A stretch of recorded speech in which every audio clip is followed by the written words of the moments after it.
Hey everybody, how are you? Hope you're having a good night. As you can see, the queen is behind me. She just finished up with her royal dinner and she's very content. And I thought I'd sit down and do kind of a combination of Twitter peeps and a retro react. I have a playlist, as you know, of stuff that I saved to do retro reacts. I was just going through it a few minutes ago and removing stuff that we've already watched, and also finding clips that kind of go together and putting them on the list. So there's going to be some continuity with the retro react tonight. So we're going to look at a lot of different stuff from the past. Stuff involving her and Salah, breaking up, stuff around her and Pete's. I found a clip not too long ago of her and Pete's. She was angry at Pete's, I guess because Pete's wasn't going to move in with her in the apartment. We're going to go over that tonight and quite a few other things. Also, since Chantal is fond of fart content, that seems to be one of her favorites, there's only one kind of fart content that I approve of. And that's fart content that involves animals, not people flatulating on animals, but just the animal's reaction to farts. So, like we're going to add some animal stuff in there as well, stuff that'll make you guys laugh, because I want you guys to laugh while you're watching the retro react. So I've got a myriad of different things for you. Hello, Candia, Leaky, Pondu, Sue, Yvonne, Miss Music, Alexandra, Hee, Rebecca, Dee Dee, Callie, Princess, Keto. I'm trying to get everybody. Dina, Amazon. All of you lovely people coming in, welcome. So good to see y'all, everybody. Booger is pretty. Look at that. Booger. He's Booger. Look at her. She's cleaning her face because she just got through eating. I fed her right before I came online because it's like, I want my queen fed and happy before I get started.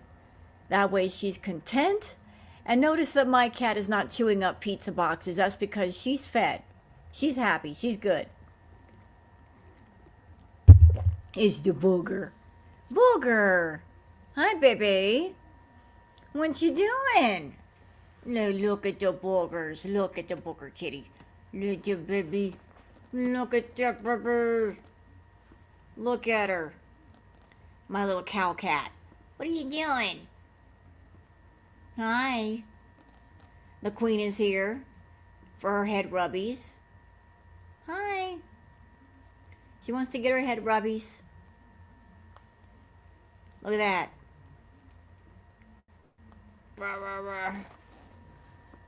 Yeah, cats can't go. What? What do you want? She wants more. She's like, what do you stop? I can't listen. I'm trying to get to you from the side, Booger. My arm doesn't bend backward that much. Look at her. Ow. So, in Foodie news, let's go on to Foodie news. I saw that Foodie was grumpy again today. That she went to a Tim Hortons, was it? And she wanted a donut. And she was complaining about the person behind the counter not being friendly enough for her liking and allegedly giving her attitude. Saying, oh, they're so rude, I'm not going to come here again. There's two sides to every story. So if that person gave you attitude, maybe it was because of the way they were treated by you on a previous visit. Did you do something? Did you say something? Were you rude to somebody in that store before and word has gotten around about you?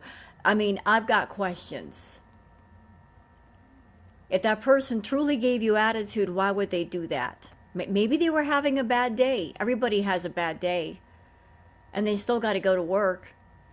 And sometimes it's kind of hard to, hide your emotions with a bad day. There's a story there. We just don't know what it is. All we know is she went in, she got offended, she came out, and she was bitching up a storm. So, she's unhappy about that. And doing the Foodie request, getting so much DoorDash, she can't even keep track of all of her orders. She doesn't blend in well. She made herself that way. So, We got stuff, we got funny stuff, we got animal stuff. I hope that you guys laugh a lot tonight. I was really working hard on that, finding things to make you laugh, to make you smile. I know you guys like the pleasant animal stuff, so I want to include that in with the live stream. What's that? Hello, Callie. You think they know about our YouTube presence too? This might be a reach. I don't know. I don't know about that, but knowing Foodie, wherever she goes, she acts like a twat waffle. She's rude, she's nasty, so maybe she treated somebody there really, really badly and they haven't forgotten that. You know, like she comes in like, "Do you know who I am?" That kind of attitude. I'm Foodie Beauty, and just putting off that nasty energy, and it rubs people the wrong way. So who knows? Who knows what was going on there? The person could have just been having an ordinary bad day. She might have caught that person in a really bad moment. They might have had something stressful happen to them, and they were just trying to hold it in and do their job. You're not late at all, Dave. Thank you, Peach Blossom, for being a member for 22 months. Booger, do you want to come up and say hi before we get started with the peeps? The queen is here. All rise. All rise from my queen. Oh, thank you, Ruby. Last time she went inside Tim, she was asked not to film, and she kept filming. One of the customers complained of her filming, so she went back in there, and she was filming inside of Tim's again, trying to be sneaky about it. Maybe that's why. Because she's coming in there, and she's filming when she's not supposed to. Maybe another reason why they might have been giving her that ugly face is because she might have stunk. Honestly, she stunk. I think Foodie has been paying attention to YouTube and Twitter and the tweets about the fact that she hasn't changed her clothes in 12 days because she finally changed her outfit. Hi, Kiwi. She put on a different outfit, but here's the thing, y'all. I heard that the outfit that she put on, she picked it out of her dirty clothes. So it wasn't a clean outfit. She didn't take a shower. She didn't put on clean clothes. She just searched through her dirty clothes looking for something that wasn't coated in 10 layers of stench. So we went from wearing really, really dirty clothes to something not so dirty. Just why? You gotta washer and dryer. Just put them to good use. Look at your boogers. Look at this baby. Look at her. It's the saddest little thing. You know what I love? I love how her little tail just wraps around my arm. She's just holding on to me with her tail too. Look at the boogers. I would imagine it's difficult for her to change into her clothes physically. It's maybe difficult, but it's not impossible. If she can conjure enough energy to get on that scooter and go right beneath that bridge and eat a donut, she can figure out how to take a shower. She can figure out how to do her laundry. It doesn't take nearly as much energy to do a load of laundry than it does to, go to the store on your scooter.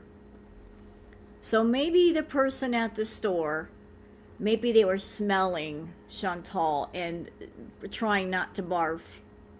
She does, she loves her. But the baby, you're so happy. You got your dinner and now you're content and you're so happy. Look at you. Yeah, she's got a washer and dryer in her apartment, and that was the case back at the villa. What happened in the store? Oh, she didn't get her donut. And so the person who was giving her order, I guess they weren't friendly enough. Maybe she'd expected that guy to greet her with a smile and be all cheerful, and he was just doing his job, and she just took offense to his response, I guess. I don't know. We're going to watch that in a bit. Y'all, we're going to get started in a minute. I'm just making sure the queen gets her rubbies first. She's not going to be content unless she gets her rubbies.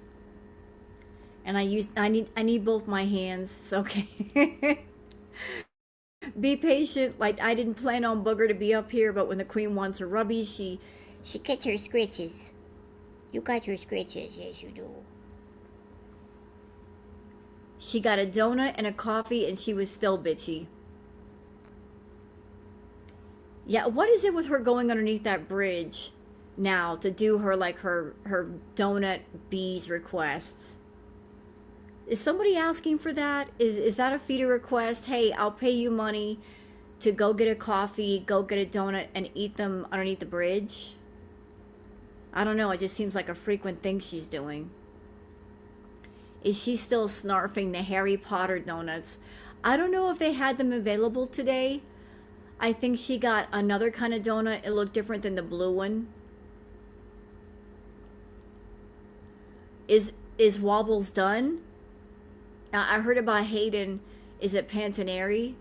I heard about her. She was so young and she was so beautiful. I wonder what happened. Maybe it's a rug drop-off site. Well, in a matter of speaking, Bella, that location is close to her rug dealer, Costco. You know, food is one of her rugs, so it's really close to the rug dealer's house. What are you doing? It's... You want me to rub your head? Is Wobbles done? Has she got her dryer fixed? Was it broken? How could her dryer be broken? She hardly uses the doggone thing.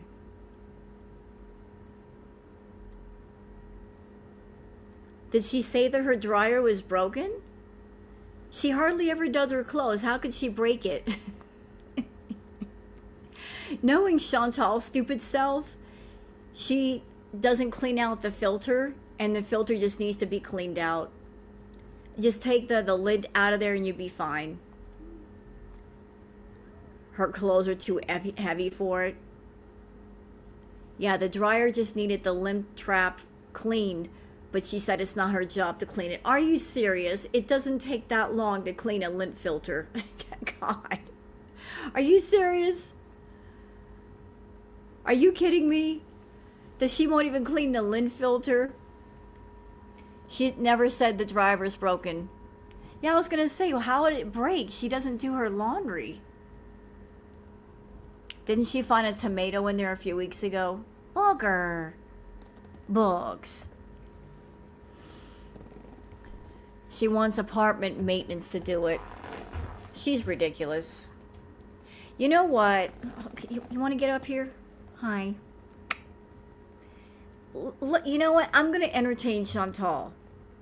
Let's just say her dryer was broken. Let's just say her washer was broken. Where there's a will, there's a way. There's nowhere close by she can take her clothes to go get them clean. You mean to tell me she can't get some soap and hand wash them? I hand wash all my clothes and hang them up to dry. So Foodie can't do it? She's younger than I am. I mean, if you want clean clothes, and if you don't have a washer or a dryer, you can hand wash your own clothes. You can go old school with it. So it's like, just because one way don't work, don't mean there's no way.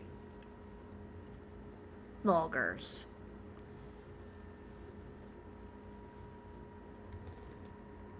So she can't even say like, oh, my washer's broken, my dryer is broken. Then figure something out.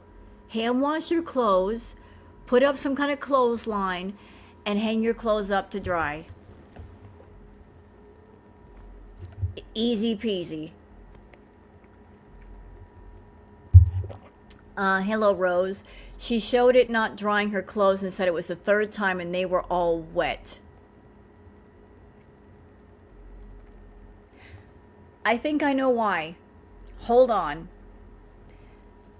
What are the chances that her being a big old idiot and her overloading the washer, knowing Foodie, she puts too much in the washer and then she overloads the dryer. I saw her washer and her dryer.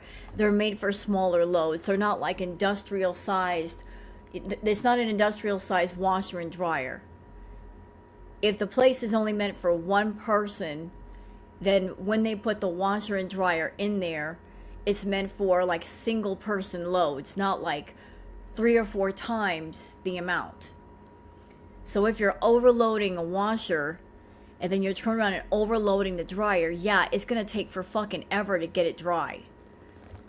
You know, like, it's better to do the smaller loads, you know, frequently than try to cram everything into the washer and then cram everything into the dryer.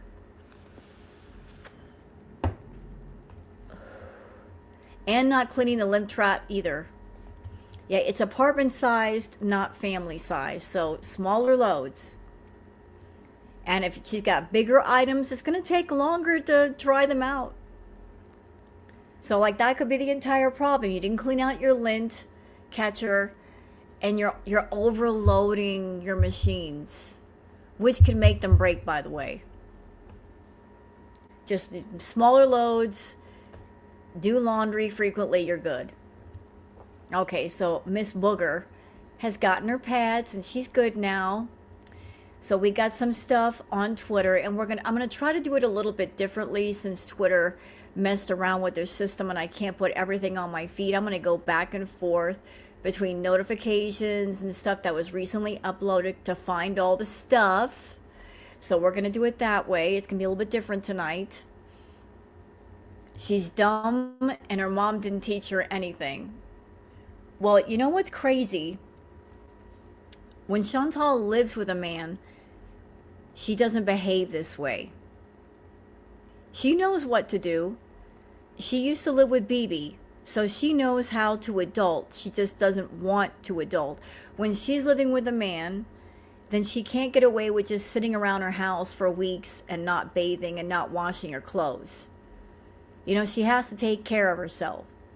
So if she's around a man, that's motivation to do more adulting because she can't get away with just doing whatever she wants. It's when she lives by herself, then she's like, I don't care. It's not that she can't do anything. It's just that she doesn't want to. So if there's nobody around to reinforce the need to do things, then she just won't. Yeah, she did Natter's laundry, so she knows how to do laundry. She knows the whole process. She just doesn't feel the need.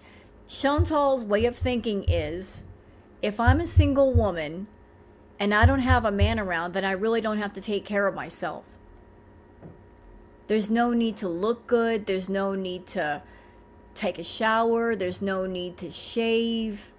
There's no need to go into the bathroom and use soap. I can be as dirty and stinky as I want to be because what do I care? There's no man here to, call me out on my shit. But Chantal, you can be a single woman and still take care of yourself. You don't have to have a man around as a reason to be clean, to have clean clothes, to do your laundry. You can do it just for you, just because you want to be clean for you. So you can feel good about yourself. It's about, before it's about a man, before it's about a partner, it's about you. I'm going to do things for me. You got to be your own best friend. I'm going to take care of myself. I'm going to eat well. I'm going to exercise. I'm going to go take that walk. I'm going to wash my clothes. And why am I doing it? Not for somebody else, for me. Just for me. It's all for me. You got to do it for you before you do it for somebody else. So, we got stuff on Twitter. Are y'all ready to get into the Twitter stuff? There's stuff on Twitter. There are clips about her being just a mean old thing to the person at Tim Hortons. She's grumpy. She's frustrated. We know she's frustrated. I was actually in Chantal Gucci's chat earlier, and she was talking about sex again. Girl, why are you talking about sex so much? Why are you going there? Why do we need to know this stuff? Paper clips. Paper clips. Somebody get paper clips. She keeps talking about sex. So we're going to get, you know what? Let's get into the Twitter peeps. Let's just get there. Let's do this. Let's do this thing.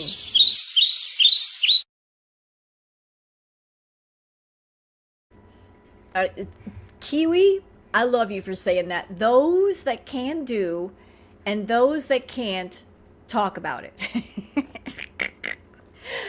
Those that are getting it or can get it, we don't feel the need to talk about it. But those that aren't getting it, they have to talk about it.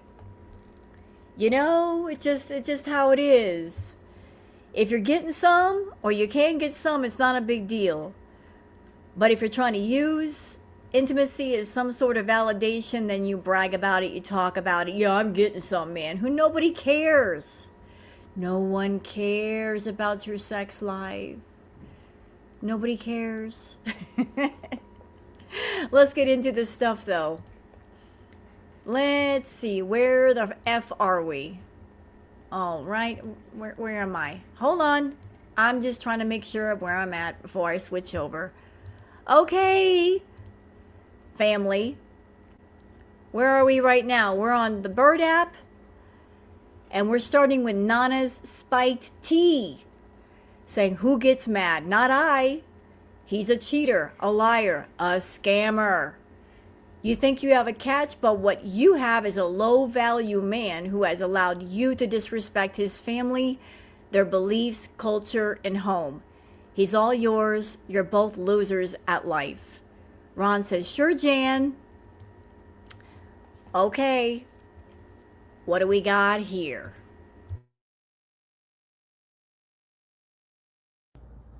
And I am hot to him, so I that literally makes people mad to say that just because of what I'm not thin, because I'm fat. And like,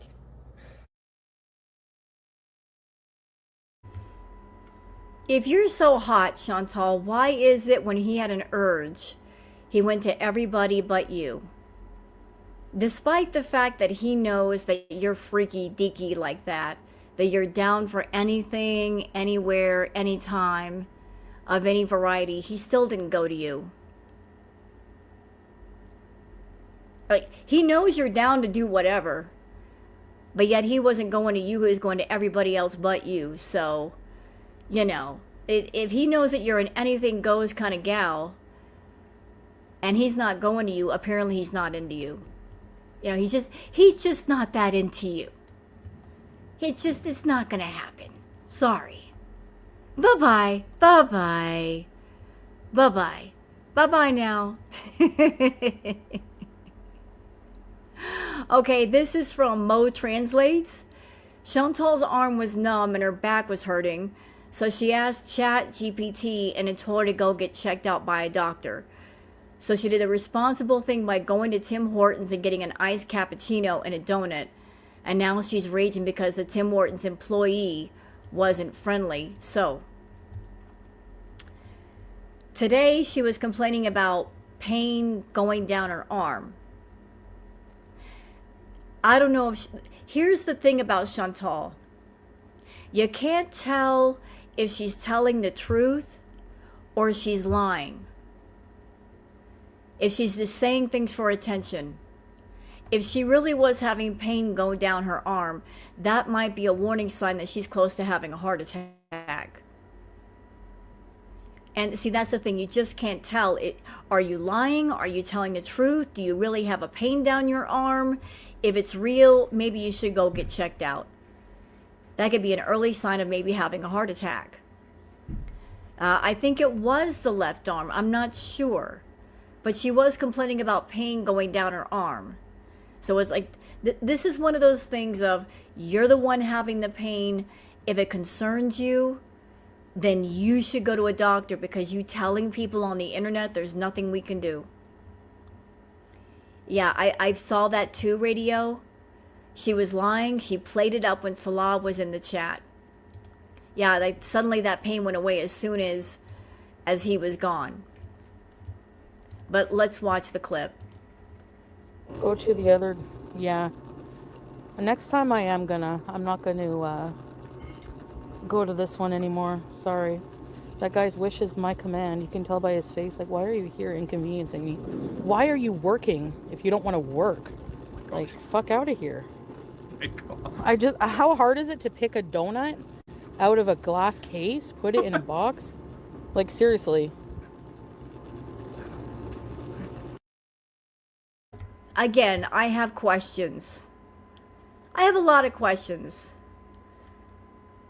I'm not. I don't want to get personal with Chantal, you know, but I got questions. Like, I would like to ask that person that she's talking so badly about. Like, has Chantal come in there before and treated you like shit? Is that the reason why you were feeling a certain kind of way? Was it because she stinks and you smelled that across the counter? I mean, were you in a bad mood? There's a story here, and I'd like to get all sides. Hello, radio. Isn't she rude to her customers, supporters? Yeah. So if she's rude to her own beezers, I would imagine that people behind the counter, she treats just the same. Or maybe the person didn't even treat her badly. Like, she was just in a bad mood and she was just projecting it on somebody else and acting like they were being offensive when really she's the offensive one. You know, we couldn't see the person's face. How do we know that they did that? Maybe she's lying. Don't know. Well, let's hear that again. Go to the other, yeah. Next time I'm not gonna go to this one anymore. Sorry. That guy's wish is my command. You can tell by his face. Like, why are you here inconveniencing me? Why are you working if you don't want to work? Like, fuck out. You know what, Chantal? I could give you the same question. When you're in a mood, when you are feeling especially bitchy and cunty, why do you come on camera? You do it all the time. You get into a mood and you decide, I'm going to turn my camera on. Rather than say, you know what, this is not the moment. Maybe I'll wait until I feel better. I'm just going to go chill out and calm down, and then I'll come on camera. You come on camera a lot in a nasty mood, and you want to share it with everybody.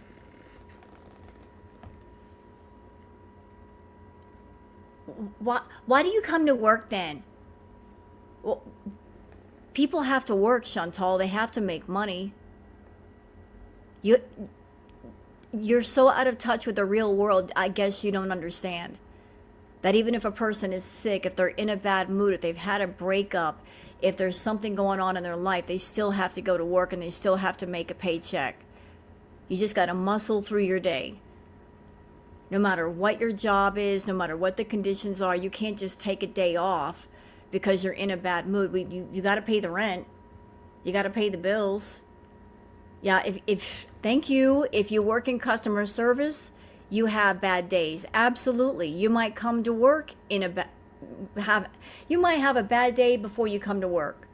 You might come to work in a fabulous mood and get on the phone with the wrong person, and that'll set you off. And if you're in customer service, you have to be nice to people no matter what they say to you. They could be like the absolute worst to you, and you've got to be nice because a lot of companies now are recording the phone calls, so you can't go off on people. You can't tell people to go fuck themselves when they deserve it. And like they're getting really rude, you can't tell them to slow their roll and like back up. You have to behave yourself no matter what is being said to you. So I think Chantal, being the rude bitch that she is, she takes advantage of people that are working customer service. She knows that they can't say what they want to say to her. She knows that she can get away with being rude and they have to be nice to her. No matter how she's acting. But you know what, Chantal? You put out that nasty energy, you get that nasty energy in return.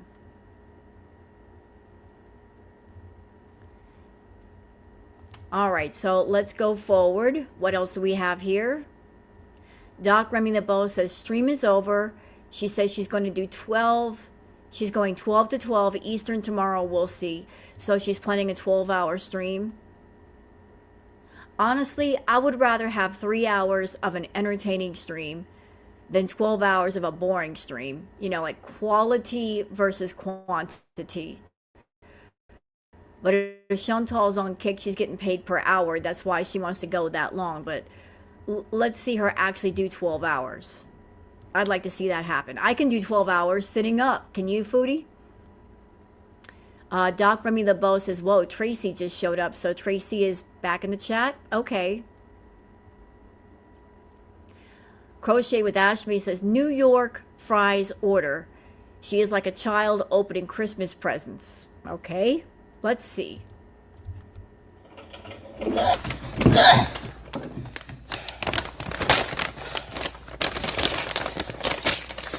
Are you centering?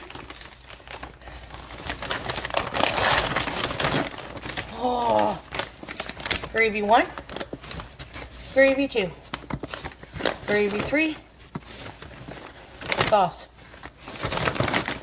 Girl, what? Why do you need 3 things of gravy? What the hell are you eating that you need 3 things of gravy? Good Lord, you're gonna drink that? Jeez.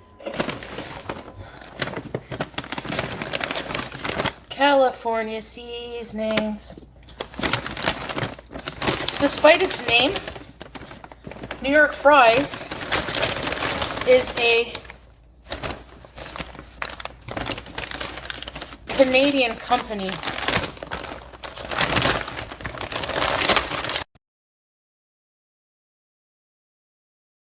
No, I know that she likes, is it poutine? Poutine? How do you say it? Poutine? I don't want to say it wrong. But essentially poutine or poutine, it's fries coated in gravy and cheese curds. All she's needing for poutine is the cheese curds. I know there's like another version called disco fries. But she's got the fries and then she's got the 3 things of gravy. All she needs now is the cheese curds to make, is it poutine? Poutine? Yeah, it's deconstructed poutine. Yeah, that's all sodium. It's like, well, she got the box of fries yarn, and she also got like 3 things of gravy. So it's like a deconstructed. With if she had the cheese curds, it would be basically, is it poutine? She got all the ingredients for that. The only thing she's missing is the cheese curds. Might as well get the cheese curds while you're at it. All right, moving along. Lord have mercy. Fondue Spiteful Beach says Foodie Beauty Chantal stood for approximately 1 minute before she quickly returned to her scooter. Stamina Queen.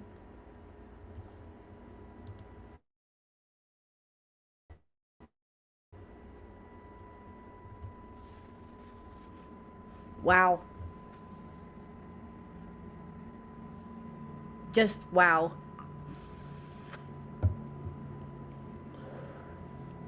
That looks painful. No, it's not edited. That's a screenshot from her live.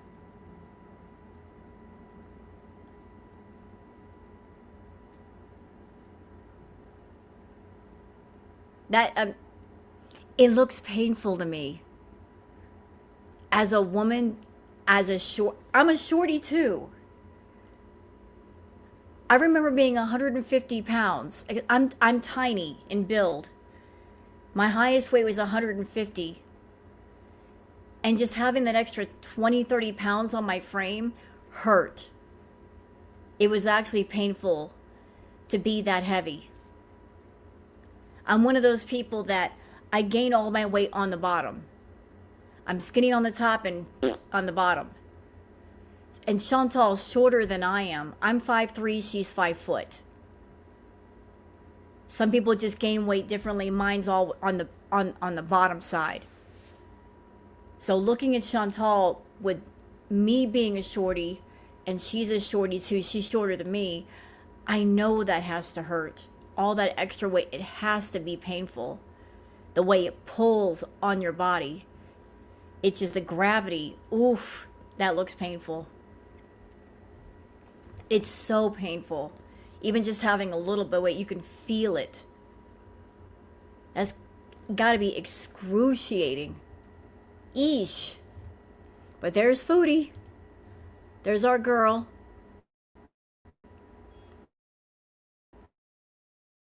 Yep.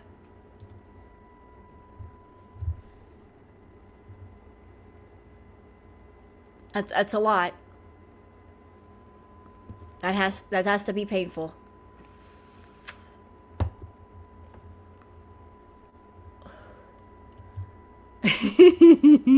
Kitten coming through. Twatosaurus Rex. Well, there's a shot of Chantal.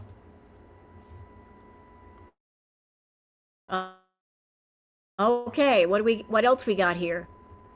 Okay, a rumble in my bottom. Hey Rumble, if you're in here, saying nice try, boy.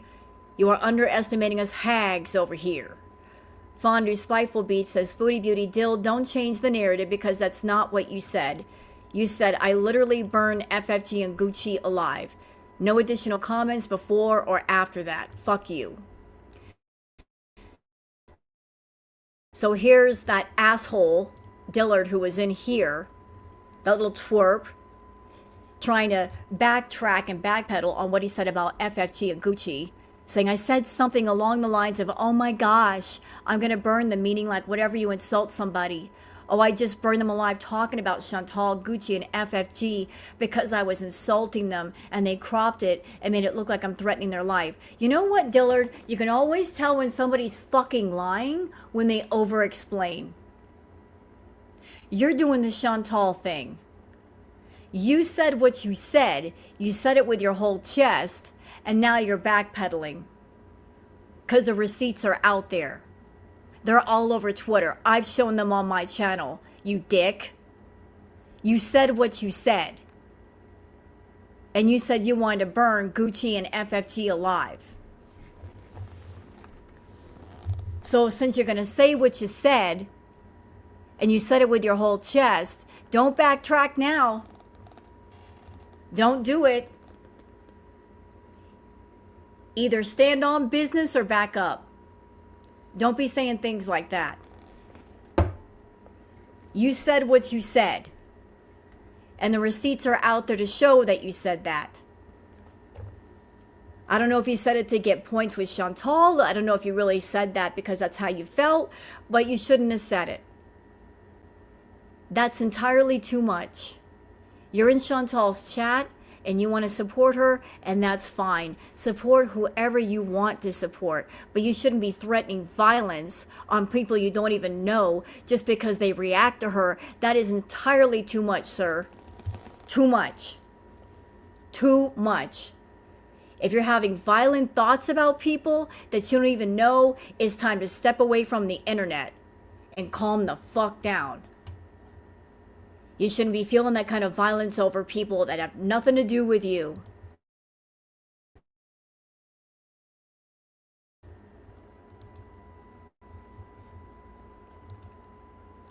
Yep, and there's the comment. There it is. Where was the cropping? How is that cropped? That was the comment. There it is. How was that cut off?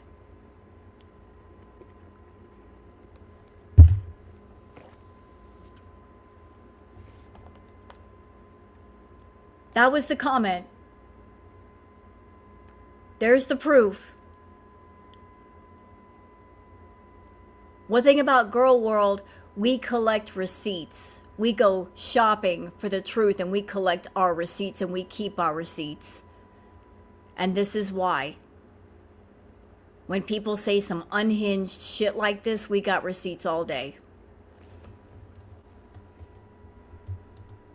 Yeah, and I agree, Kathy. He's a kid trying to get approval from Chantal. I don't think he understands. Why he's even hanging around Foodie, I don't know. Like, what are you getting out of being around Foodie, Dillard? Like, what are you hanging around Foodie for? What does she give to you? What does she offer you? Are you a feeder? Are you like a young feeder? What is the attraction there? Like, what are you hanging out with Foodie for? Maybe you need to get away from her if you're having these violent thoughts about strangers. Maybe it's time to log off. And there he is. There's his fucking picture. And I don't want to hear nothing from Chantal or Dillard about like, oh, they doxed me. She's the one showing his fucking picture right here.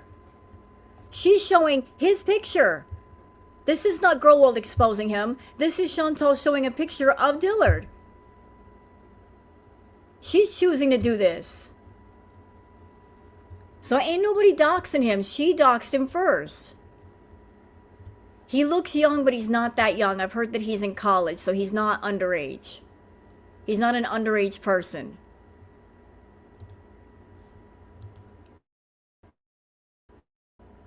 But, you know, so all of us over here in Girl World, we're unhinged. We're the crazy ones.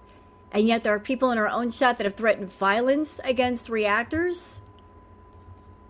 Chantal wishing that we'd all burn in a fire. Oh, there's another picture of Foodie.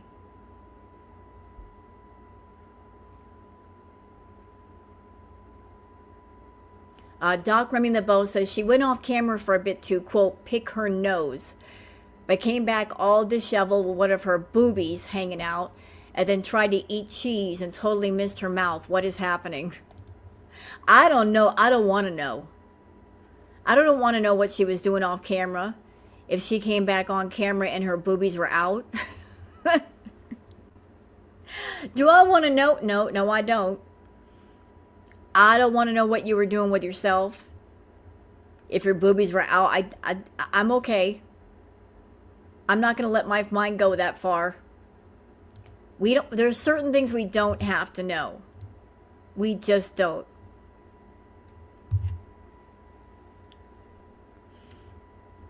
Crochet with Ashme says, has radiating pain down her left arm, breathless, flushed, and sweating. But donuts at 7 p.m. and complaining that the guy didn't appreciate her enough. Let's see. Rude. Like, he came up to the cash and he just went like this. Like, not like, hi, how can I help you kind of thing. Literally just like,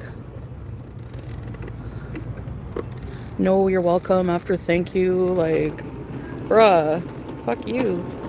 I'm not coming to this shithole fucking Tim Hortons anymore. No, he was like that last time too. I don't care. We all have bad days. It doesn't excuse behavior. You have bad days. You have bad days and you expect everybody to work around the bad days and bad attitude.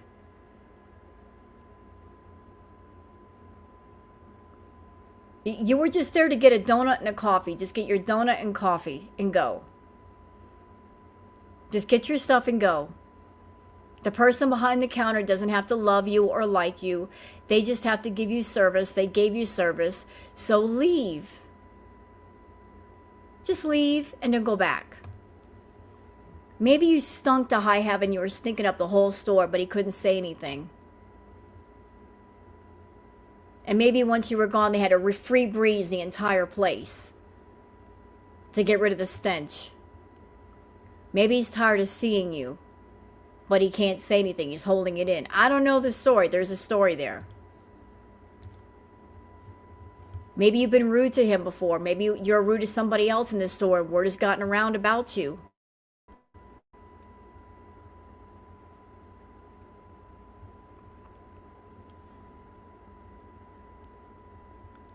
And she was eating a bunch of food. More pictures of her physique. Yeesh. What is this all about?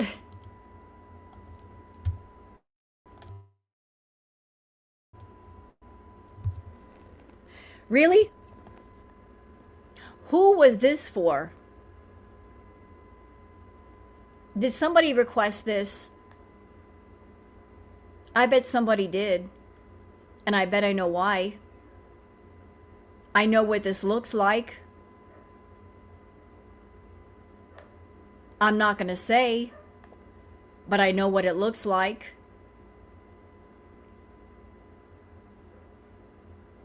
No, she's not melting. I don't know what's going on here, but you let your imaginations go wild what this looks like.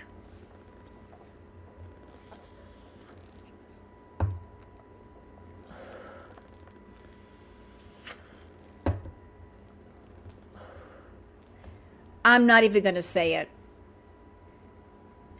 I don't think I have to. Disgusting.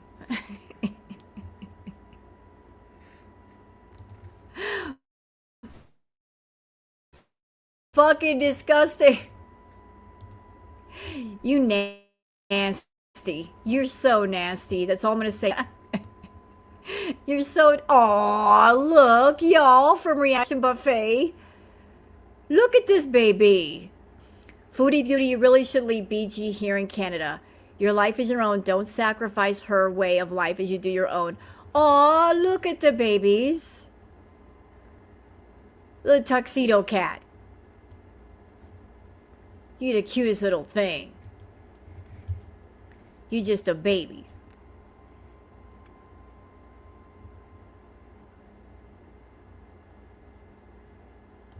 All right. All right. What else do we got here? More food. Don't care about the food because she eats too much anyway. Huh. Doc Remy the Bow says, wait, this sounds definitely against at Kick support, terms of service, and probably illegal. She says she can still make money streaming on Kick in Syria if she goes to Jordan to get paid. What does that mean exactly? Well, that kind of sounds like you're trying to bypass the rules, but let's check it out and see what she means. Can Kick in Syria? I can probably still stream. I might just have to go to another country to get paid, to get my pay. Like Jordan. It's a 3-hour drive to Jordan. You see the nose hair?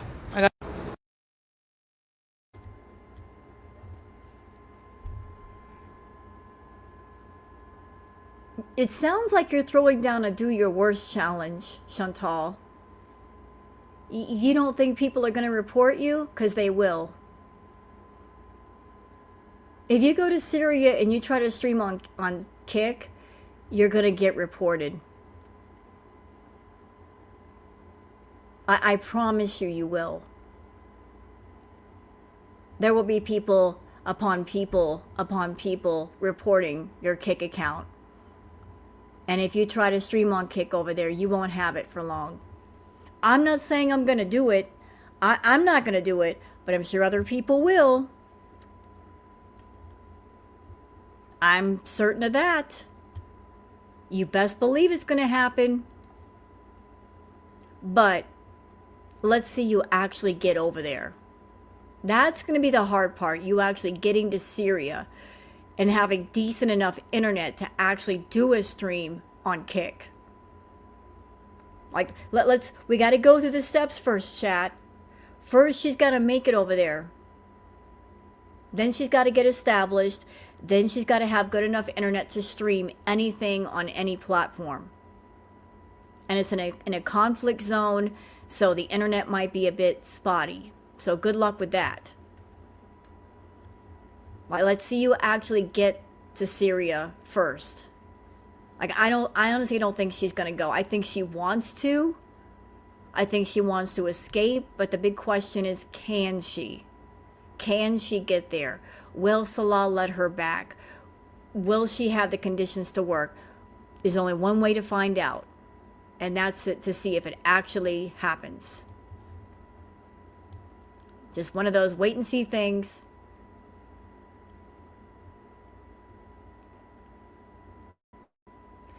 Doc Remy the Bow says she just dropped an end date of October 1st. as she's headed to a different place to sit and smoke green sticks. All right. Let's see. Seriously. We still have over a month, guys. It's the 20th of August. So from now until October 1st. Come on.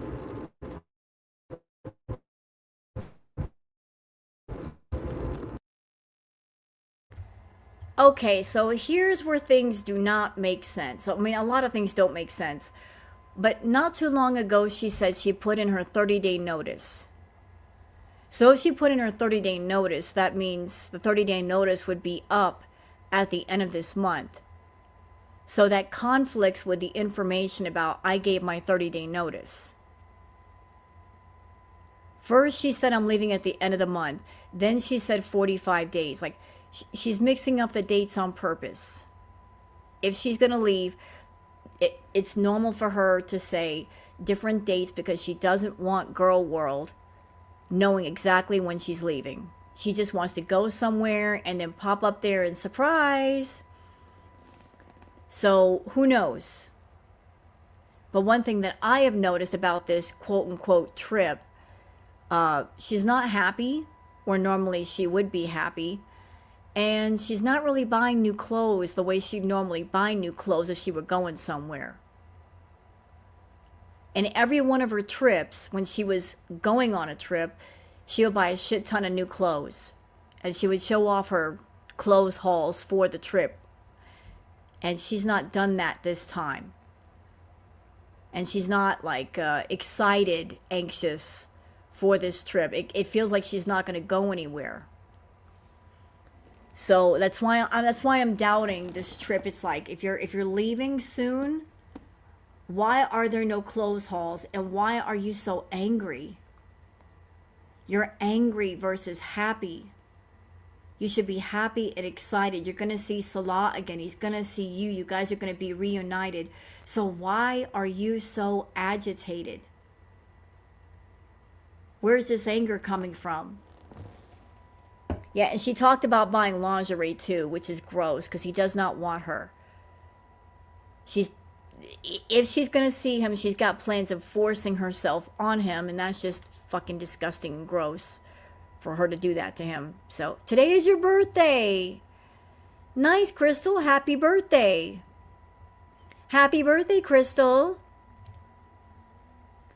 So, like, her energy is different than what it would be on previous trips. She bought lingerie and 5X underwear. Hold on. So you mean to tell me before we buy outside clothes that fit, like tops, like pants, like abayas, before we buy that stuff, we're buying lingerie and underwear?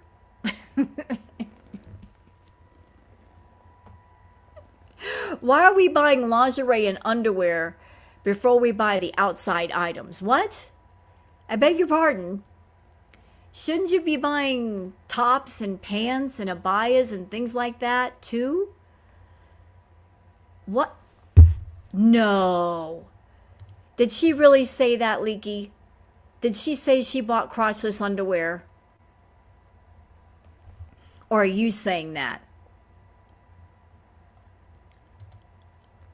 Did she say Did she say she bought crotchless underwear? I was going to say I don't want to think about that.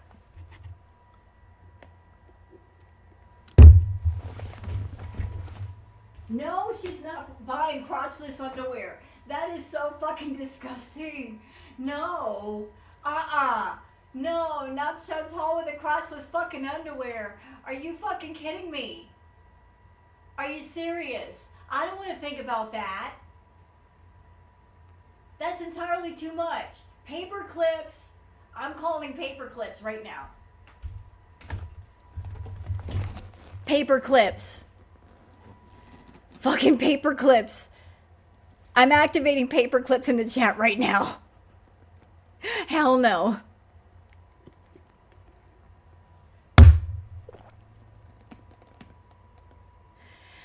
you guys are going to hate me for saying this, but I'm going to say it just because it's on my mind, and I hang out with Goose Chuck and she would say something like this. So she's rubbing off on me that way.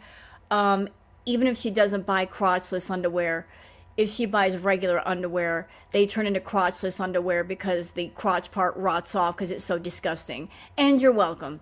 So we're going to go forward now. We're going to go there. People in the chat hate me right now for saying that. It's true though.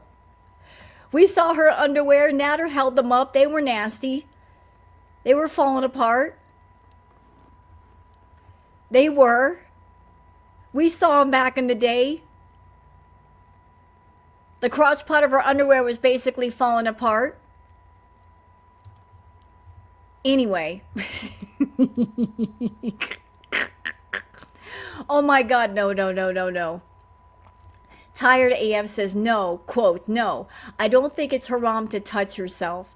I think it's like porn addiction and stuff like that. She said that. I heard her say that today. I don't think it's haram to touch yourself. Good luck touching yourself, Foodie. Good luck, girl. If you haven't seen it since 1984, you ain't touching it.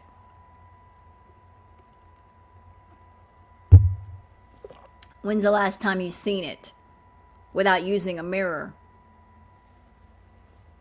Have you seen it lately? Do you know what it looks like?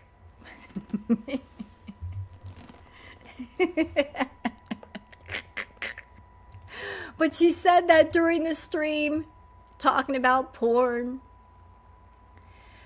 Doc Remy LeBeau says, as she packs up the remains of the giant donut, Chantal waxes poetic about bringing the red dress from the plus-size fashion show to seduce her husband, and tells the idiot Beezers that she has a secret sexy side, as if we haven't all seen her OF. And here we go. Oh yeah, the plus-size fashion shop, yeah. Because I like the clothes. Remember we went there shopping? And I got those sexy dresses? I still have the red one. I'm going to bring it to Syria and wear it when I'm alone with my husband. I'm going to make myself very irresistible. I might present myself one way to you guys, but I also have another side that people don't think exists.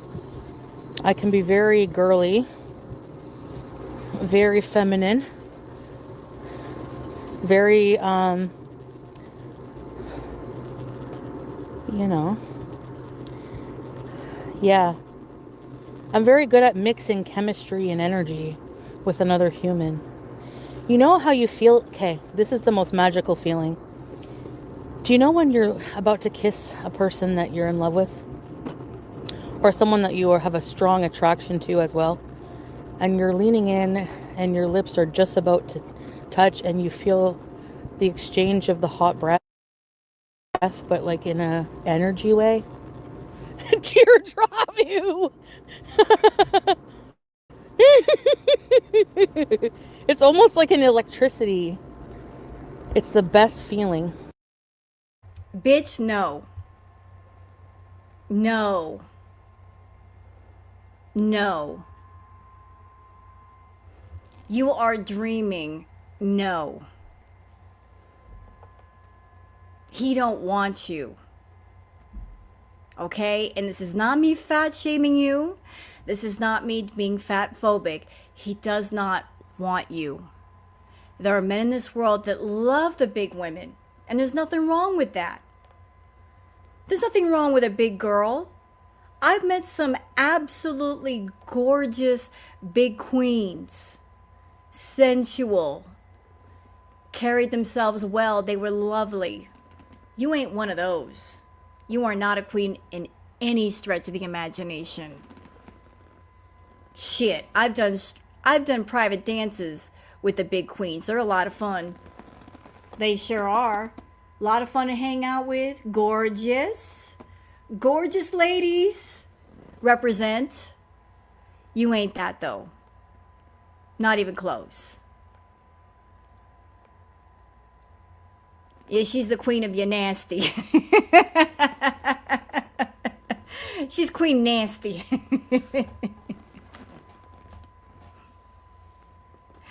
Girl, that red dress,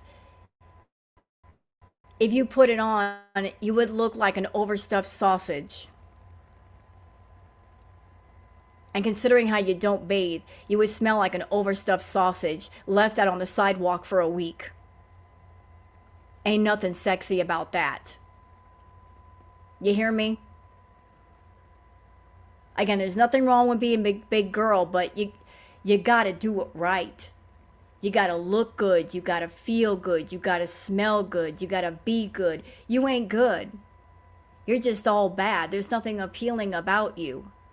I've always thought it was weird that as much as you want to be touched, as much as you want a relationship, as much as you want to be loved, you won't even do the basic things to be appealing to a man so he'll be intimate with you. Like, how is it that somebody who wants love so badly, who wants to be touched so badly, won't take a shower or wear clean clothes or brush their teeth?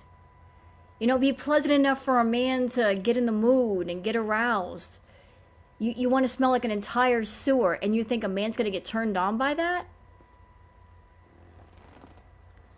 You know, just and you know what? It's not just Chantal. It's for anybody, any size. Like, how can you approach a person and get turned on if they don't smell good, they don't look good, they don't feel good, their breath is nasty? You can't. Regardless of weight, you just can't. Somebody has to appeal to your senses, all of them. If something is off, it's going to throw you off. So you could put on the most expensive lingerie in the world. You could wear the nicest high heels, but if you're dirty, that's going to ruin the mood. That's going to throw somebody off. But Chantal, what is it? What is with you? You're like in super horny mode. All you talk about anymore is sex, sex, sex, and how much you want sex, and you're frustrated. You must not be getting any. You must be like trying to prime yourself up for going over to Syria and getting some from Salah. But let's just say you made it there. He's not going to give you none anyway. You'll be frustrated there too.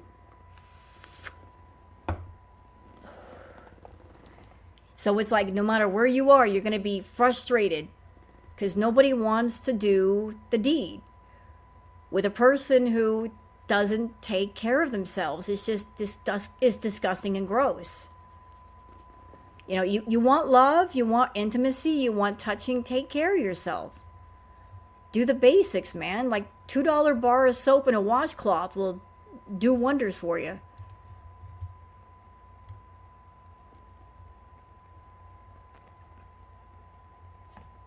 Okay, Doc Remy LeBeau says we have a massive rage brewing. She's losing it. Huh. Was she mad again? Let's see. Fucking stupid fucking cars. I hate this intersection. I can't wait to smoke 500 fucking joints.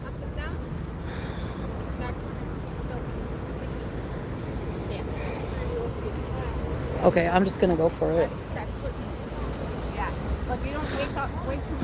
Okay, do you have to take your time? Like you see somebody waiting. Like fucking move. Oh my God. Wow. Wow. So is this a Chantal that shows up when she doesn't take her medication? I mean, she did mention she hasn't taken her medication in 5 days. Is this what happens when you don't take your medication and you're trying to use the green to do all the work? You just get crabby and moody and bitchy with everybody and like mad at the person behind the counter, mad at people who are just trying to walk beside you. Mad. You see how mad she is. Imagine what she's going to be like in Syria if she goes. Holy shit. If she's this way in Canada and smoking like a pack of green sticks a day, imagine her in another country where she can't go to the dispensary to get stuff to calm down. Woo, Lord. I'm thinking of a song right now by Creedence Clearwater Revival. I see a bad moon rising. Don't come round tonight. I see bad mood on the rise. That'll be Chantal. She could be bringing that nasty energy where she goes. Yeah, that withdrawal is going to be rough. She can be a bad moon rising. Yeah, it's a great song. CCR is great. I'm going to keep it real and honest. I'm not really fond of the singer's voice, but good music, good songs. That's a good song, catchy. I like it. Another one that that singer did, oh Lord. Oh, something down the road. I forget the name of it, but I like that song too. Yeah, great band, really great band. See, I listen to good music. All right. One thing about Chantal's stream today, that it just makes it almost unwatchable, which is why I'm not reacting to her lives, like the screeching and the squawking and like the bija bija. It's constant now. Like the I don't even know what to call them. Bija bija. I can't stand it.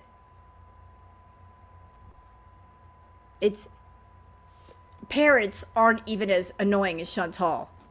Parrots are intelligent animals. She's not.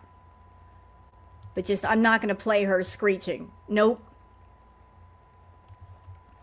Doc Remy the Bow says she decided to do some weird air humping and stretching under her bridge after green stick number 2. But stop because it's about to make her poop her pants. Uh-oh. Uh-oh, what happened?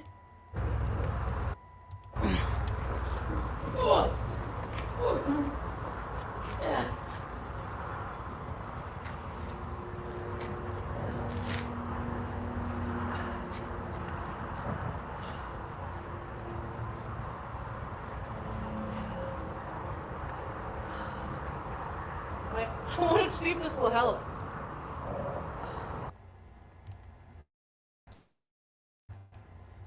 Hold it, Goose is live.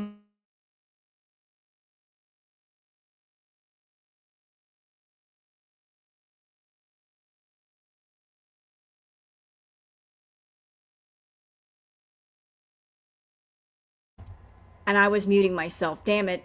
I said, I'm feeling mischievous. Goose is live on Kick. Should I be mischievous?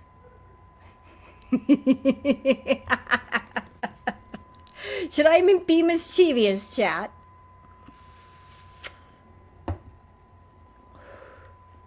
And fuck with Goose Chuck.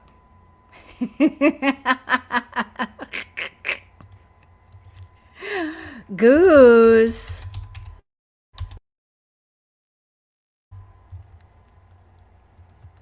Well, thank you for letting me know that Goose was live. Hold on. You know, I hate Kick. They suck. For some reason, my computer has such trouble pulling up that site. I don't know if it's because of their software or what. There she is.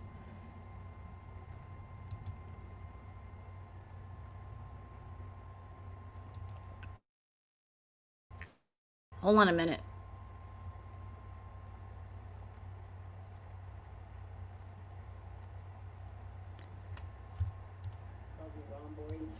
And when you work and do shit, you often get really sore there. And, you know, she apparently has sore rhomboids or is having a fucking coronary or something. Who cares? I don't give a fuck. I don't care what's happening to her.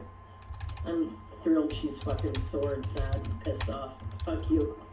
I'm happy that the Tim Hortons guy Fucking didn't. Oh fuck! Why didn't you flirt with me? Cause I'm so hot in my stinky fucking dirty shirt and fucking man. You Fuck you. Too bad, bitch. Too bad, bitch. That's too bad. That's too bad. Yeah, soreness like lifting bales of hay, exactly. And hey, Billy, Angie. Oh, am I getting rated? So this is kind of going to be a relatively, I guess, short live. We'll see, and hopefully I'll be able to. Oh, is Kiwi Ken in here? Jigsaw. Hey guys, Clara.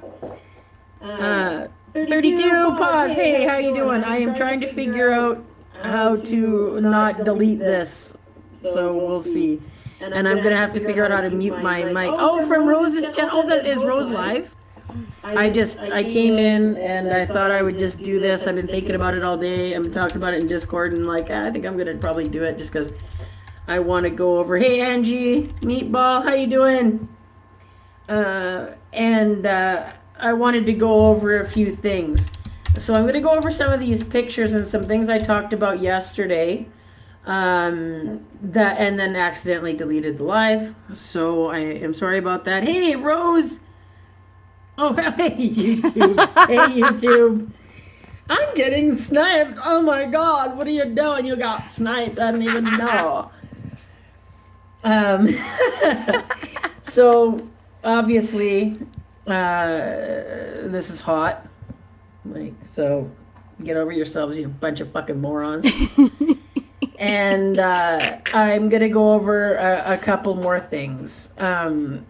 Or never catch you. Hey Billy, I'm happy to see you. Yeah, and I missed the flirt because of the hay delivery that came an hour and a half late. So it was like, you know, just a lot of work the other day. Hey Debbie, Susan, yeah, jealous. I mean, jealousy is obviously the main issue here. But I want to go over a couple of things. So, where am I on pictures here? Okay. Oh, there's 27-year-old Dillard, everybody, that she talks to. 27 years old. Showing her proof. So, that's not weird. That's not suspicious. Okay, so what we're gonna do is go over some stuff that pissed her off yesterday. Okay, so there was this fucking loser in her chat called Barracuda Scented. Okay, and Barracuda Scented kind of pissed her off a little bit. I don't know. This Barracuda Scented just sounds like a really ugly butch weirdo that probably has her arm up her horse's ass. Okay. She sounds like a fucking loser. It's a good thing she got banned. I heard. Okay? I heard that about Barracuda Scented. So I just wanted to go over that because I went over this yesterday and then accidentally deleted it. And she got good and pissed off.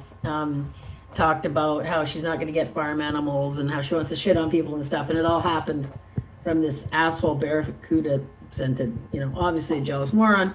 Obviously had some problems, okay?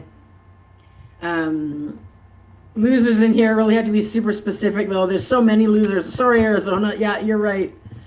The name sounds familiar. Yeah, Barracuda is a butch moron. Seafood was in here yesterday. Yeah, so this is just some of the stuff that went. So yesterday, this fucking jerk goes in there just to start shit, right? Clearly a fucking moron. I have a question about goats and cows. Who's going to be trimming their hooves, treating bloat or mastitis? What about mites, bumblefoot, sauerkraut, or egg bind in chickens? They must have. I heard through the grapevine in the mirror that that says ed binding because the person was giggling so much they misspelled egg. Okay, so that happened, and then she was like, "I don't think that. I didn't know. I'm gonna just that's veterinary. You know." Those are viable questions, though. Like Chantal talked about getting a farm with animals Well, whatever animals you have on a farm, you got to know how to take care of. Or you've got to have people around that can take care of them. And hens do get egg bound. And there are problems that might happen with goats and donkeys and horses. And like, you've got to consider the health of all the animals. So she's got this idea in her head of like Stardew Valley.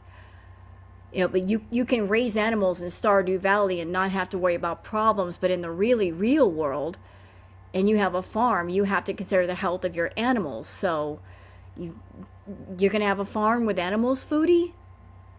And you have no idea how to take care of them. You're not going to get out in the yard and feed them or clean out their stalls or throw the feed out or the hay. So like this fantasy life is just fantasy life in your head, but reality is reality. Yeah, she is a farm animal. Put her in a stall. Shit. Treating bloat or mastitis. What about mites, bumblefoot, sauerkraut, or egg bind in chickens? They must have. I heard through the grapevine in the mirror that that says ed binding because the person was giggling so much they misspelled egg. Okay, so that happened, and then she was like, "I don't fucking know. I don't know. I'm gonna just that's veterinary. You know."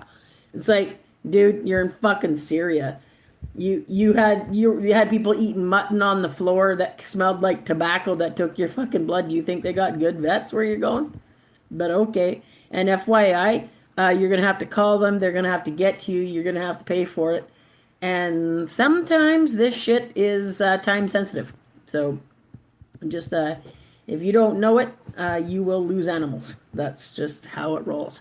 And I can tell you that Syrian chickens aren't going to be fat little Easter eggers that are going to give you nice little pink and blue eggs. And oh my God, oh, cutie needs a psyche valve. Oh, okay. This fucking barracuda scented. What a dick. Goats live for 10 to 15 years and cows up to 25. So, you're already having this plan with he's already trying to get 4,500, which is like, what? Are you going to try to take some kind of show cow to the fucking state fair? Like, what the fuck kind of $4,500 fucking cow? What are you talking about? But, okay. And, if egg banding is what it is, it's painful. It is absolutely, and you can lose chickens. It's yeah. I'm sure the only chicken she wants to lay Cadbury eggs, right? God, you only have to be a scientist to be aware of things, and you either have to be a scientist or Robert Irwin to know more than she does, right? And to be like David Attenborough in order to be able to know more than she does. Clearly, you can't know more than her. Duh. Right? Pink cows give strawberry milk because science. That is facts right there. Okay? Those are facts. Chickens, and then they were like, chickens are easy. Y'all, I hate to cut Goose off because she's extremely knowledgeable when it comes to animals. But I would like to finish up the Twitter peeps and also like do the retro react, and I'm gonna watch Goose's stuff on the replay. But she is, if there's anybody that knows animals, it's Goose. Like, she's taken care of so many things, and it's like she's just so knowledgeable. Foodie could never. Foodie fantasizes about the farm life, but Goose is the one she knows her stuff.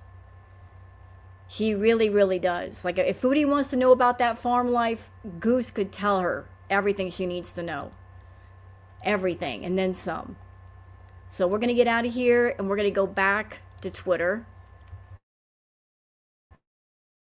No disrespect to the lovely Goose. She's fantastic. But there's stuff to go over.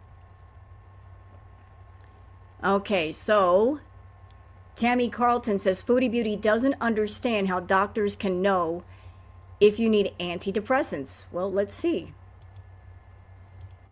Brain pills. I don't believe that. I'm like, how does the doctor know if I need them or not? Like, how do they didn't take any scans of my brain to see if my own healthy brain is actually not healthy and not producing any serotonin. So what the hell is the point of this? Yeah, I did strawberries. I just don't want to be on pills for no reason. Is Goose on YouTube again? She's on Kick right now, Keto. She's streaming live on Kick right now.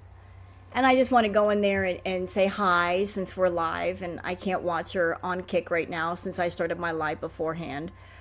Chantal, I'm not your doctor.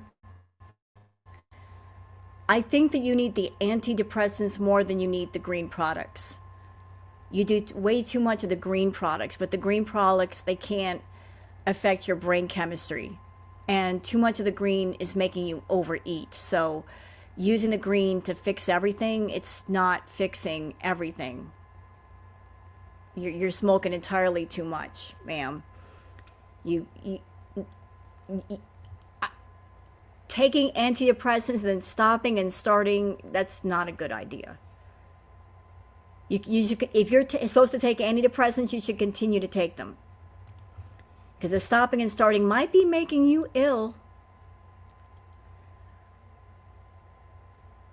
Tammy Carlton says, Foodie Beauty got 3 containers of gravy from New York Fries. And of course, she's drinking it.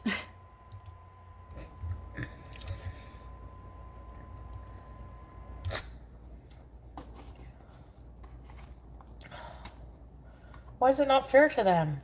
They don't like to be cooped up.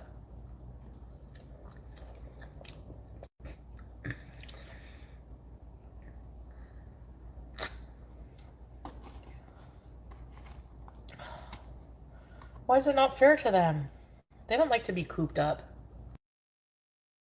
So we're drinking the gravy. And this was something that she used to do back in the day. Is she doing it for attention? Is she doing it as a callback to her other content? Don't know. But it's just... Go ahead and drink that gravy, Foodie.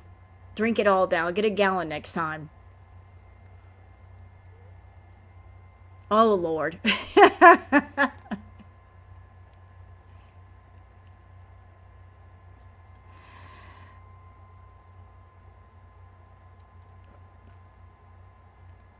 Doc Remy the Bow says she was very upset by the person who waited on her at Tim's and has been going off on him since she left there. Now she's lighting joint number 1 and rating the ethnicities by their rudeness with customer service. So she's being racist. It sounds like she's being racist, but let's watch the clip regardless. I just didn't like the look he gave me. Eastern Europeans, yes. Same thing with Turkey. Oh my God. I would say the Turkish airport, the people were kind of cold. Yeah. Not necessarily rude, but cold. Actually, the worst customer service I ever got at an airport in any country, Germany. Oh, it was awful.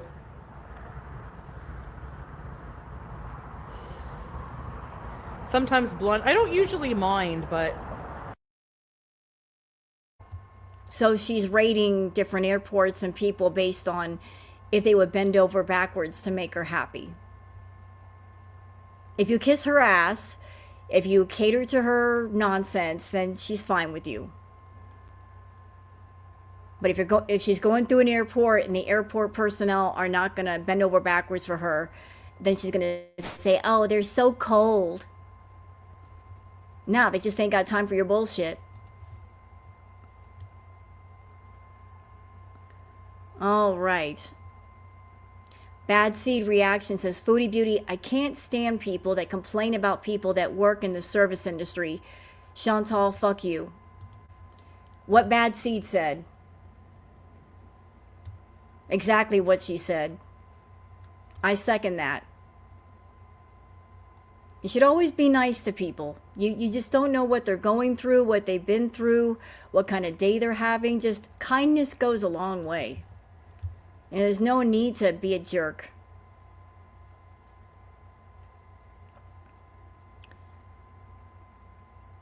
Doc Remy the Bow says, filming inside Tim Hortons as she orders another healthy dinner.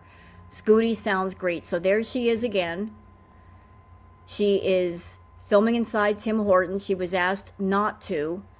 And for some reason, she feels the need to film in there anyway. So let's see.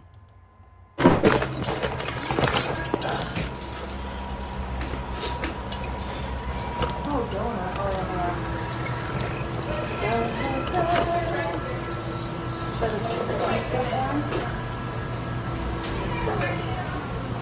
Hi. Hi. Can I have a medium ice cap and a strawberry cheesecake donut to go, please? That's it.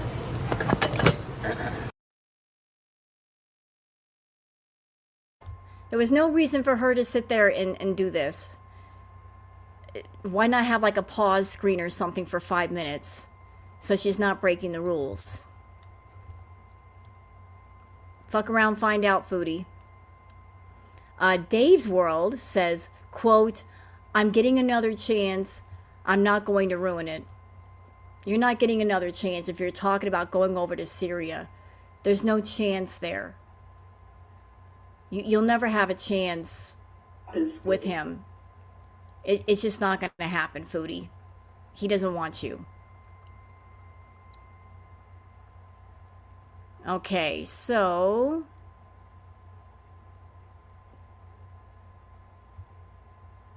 all right. I'm just making sure that we got everything here. Oh, baby.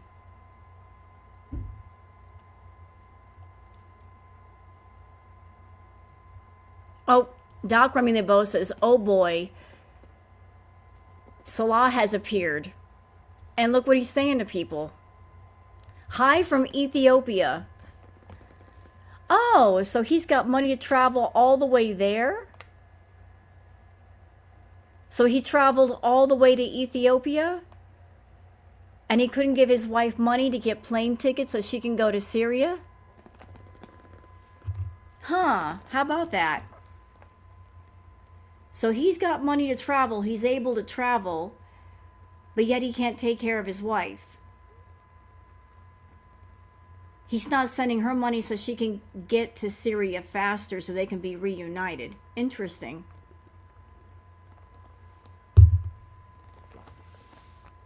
That's a joke they were saying. Now he lying. I know he's lying. He's a broke bitch. He ain't going nowhere. He's so stupid.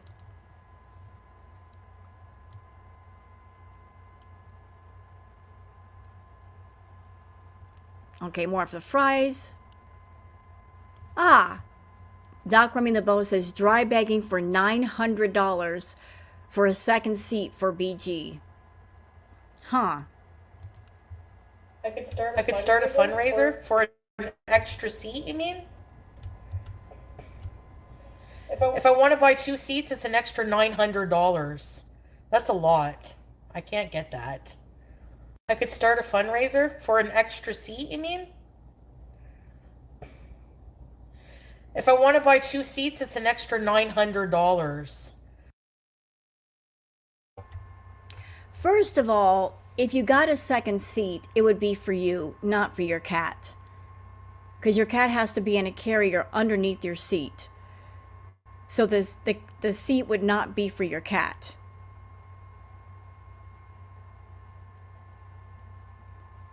And it would, if her seats are like $600 per seat, doing the math on that, that would be at least $1,200, not $900. So where's the extra $3 going to come from? But it's ridiculous to say, oh, I want to get an extra seat for BG. She's not going to be on the seat. She's going to be either in cargo or beneath your seat. You can't put her on the seat next to you. That's not allowed. I know that for a fact. I've traveled with a cat before on an airplane. Just tell the truth, Chantal. You're trying to grift for a second seat for yourself because you can't just get one seat. I think you know that you can't get away with just getting one seat and praying that the airplane isn't full. You're trying to get a second seat for yourself. That's all it is, because it ain't for the cat.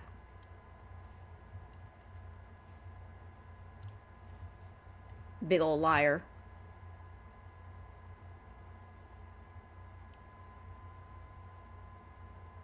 Okay. A rumble in my bottom says, you did what, Foodie?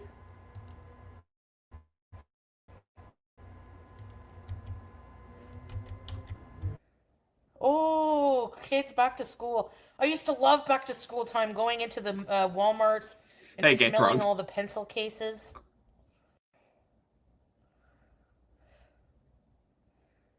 Oh, kids back to school. I used to love back to school time, going into the Walmarts and Hey, get smelling drunk. all the pencil cases. I had to hear that twice. She likes to smell the pencil cases. What? You're a weirdo, Foodie. I was young once and I never did that.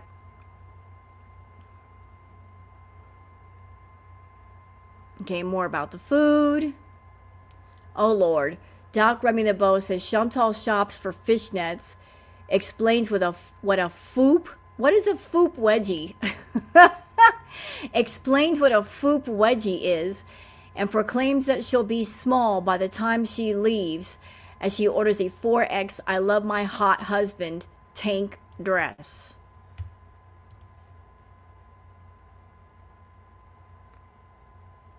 A tank dress for Foodie? No.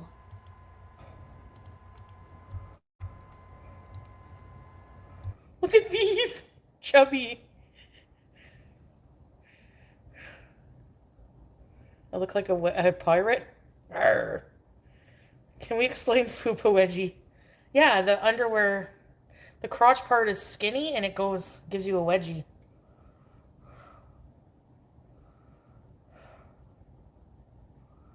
I love my hot husband. I need that. 4XL. I'll be skinny by the time I go, so. I love my hot husband. Chantal, you could shop at Victoria's Secret for the finest lingerie. He ain't gonna touch you. It ain't gonna happen, mama. Sorry. No.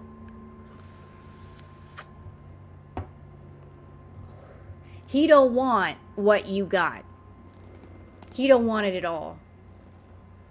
And I'm getting a case of the ick listening to her talking about buying lingerie for a man that doesn't want her.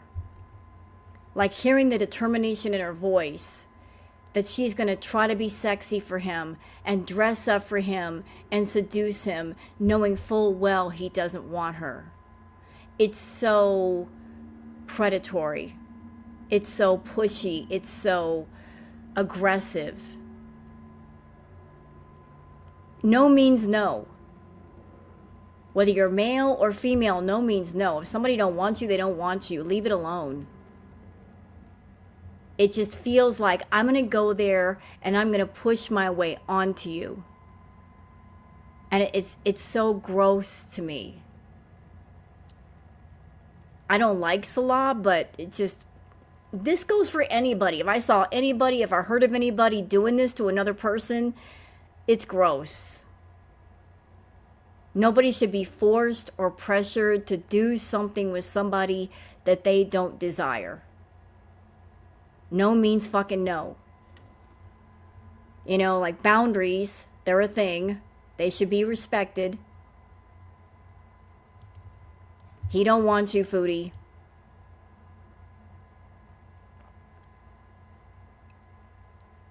Okay.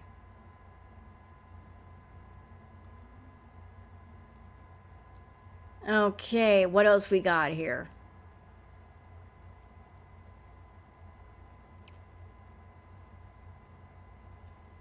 Let's see.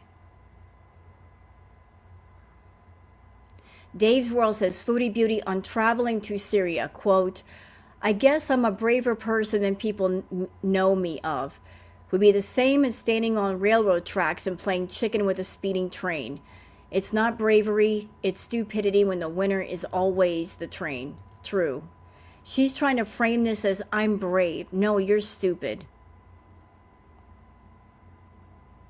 You're not brave going to a place you know you shouldn't be, and being around a person you know you shouldn't be around, and putting yourself in a dangerous position. That's not bravery. That's just straight up stupidity.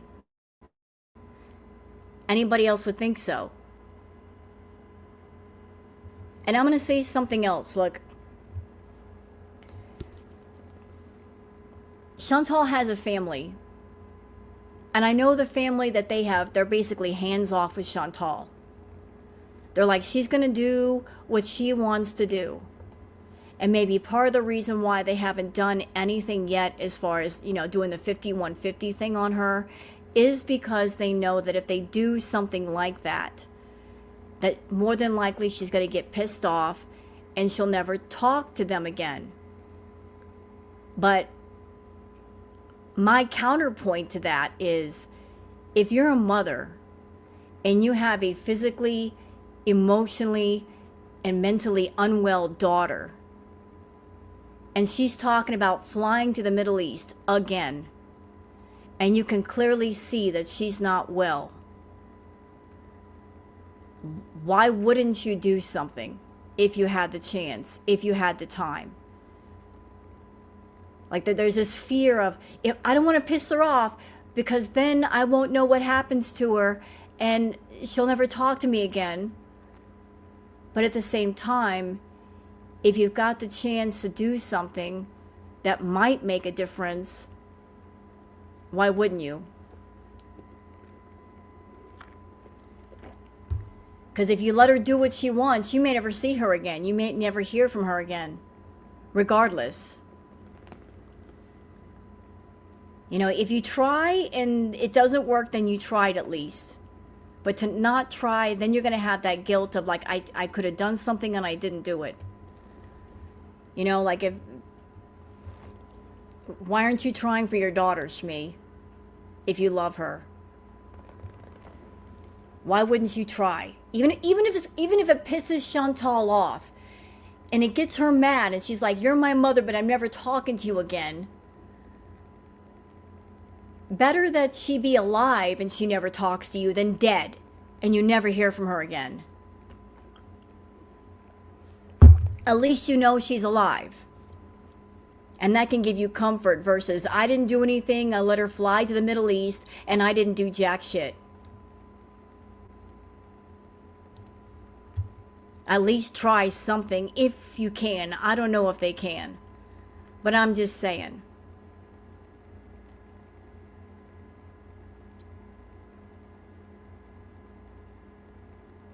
All right.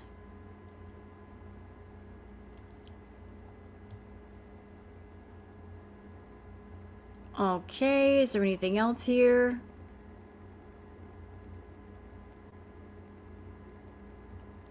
More food stuff. Marie says, throwback to 2021 when I spotted Foodie Beauty in the wild that she is so much smaller. Look at the difference in Chantal. This was 2021. This is what, 5 years ago? Compared to now.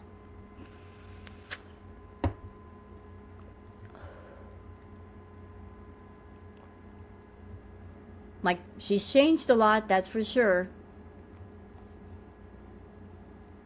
What a difference, huh? There she is in the Sangria Kia.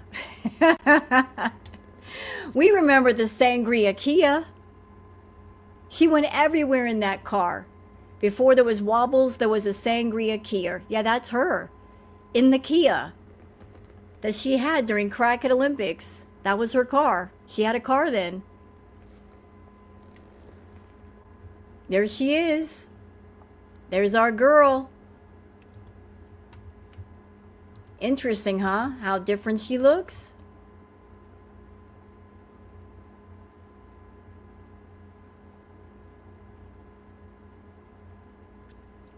All these food pictures, damn. Oh shit. Jasmine says face like mashed potatoes and ketchup. Face like mashed potatoes and ketchup. Not the mashed potatoes and ketchup. Not the ketchup in the mashed potatoes. Appropriate though, very appropriate. Not the mashed potatoes with the ketchup in it. Stir it up. Get that flavoring in there. Damn, that's brutal. All right. More fries.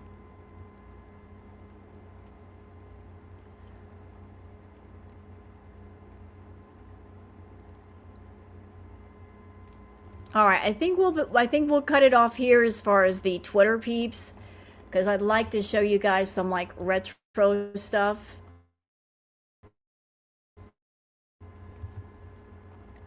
And I went through the list and I lined some stuff up. Before we do though, how about we start off with some funny animal stuff? Would y'all like that? They're really, really short clips. Really short. Okay.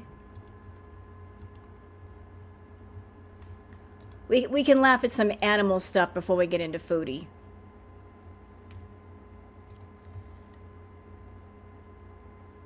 So this is courtesy of the channel Captain Rango.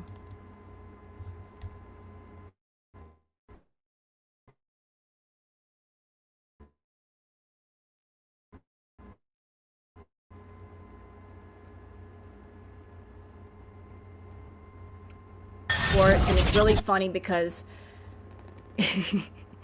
cats are born acting like 40-year-olds immediately out of the womb.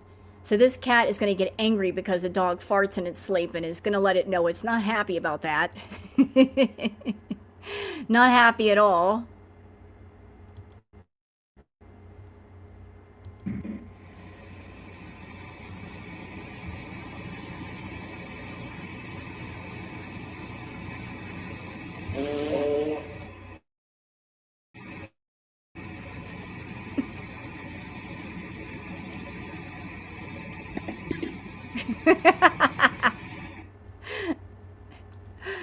Puppy's like, what'd I do?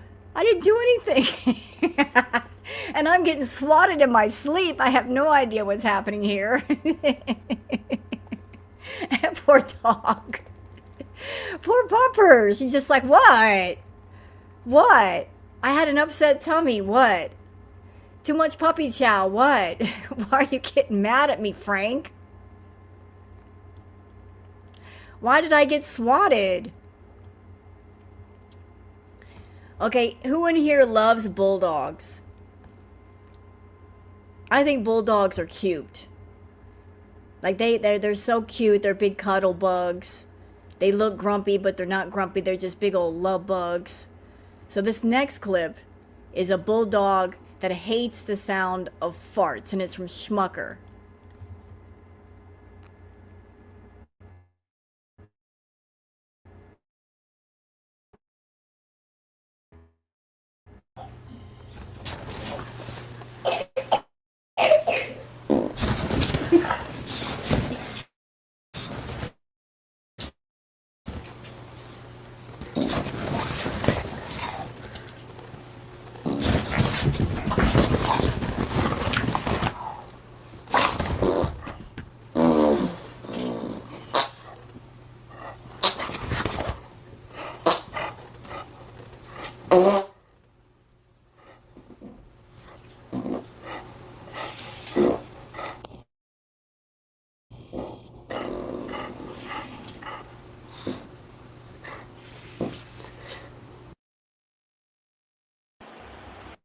Poor bulldog. It's like, I hear this sound, but I can't smell anything. That bothers me.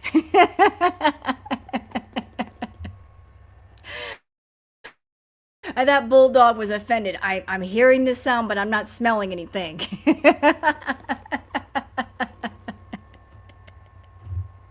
I'm being trolled and I don't like it. This is the only fart content that I approve of, is animals just reacting to, fart sounds, not being farted on, just fart sounds. And this next clip, this is an old clip, but it's funny as hell. So this beautiful dog named Bullet doesn't like the sound of farts. And watch what Bullet does when he hears the sound of a fart.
So that was the clip.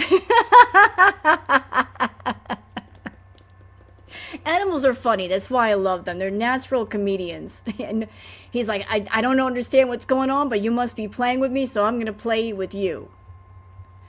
So I just want to do like a quick break with the animals. And we can go on with the rest of it. Just like a quick animal break. All right, so where are we going next? Let's go here. Let's see. So I found this clip where this talked about Foodie Beauty's bankruptcy. She's had 2 bankruptcies on her record. She had one, I believe that was discharged, and then she had a second one, and that was not discharged. But this is from Marley Hendricks.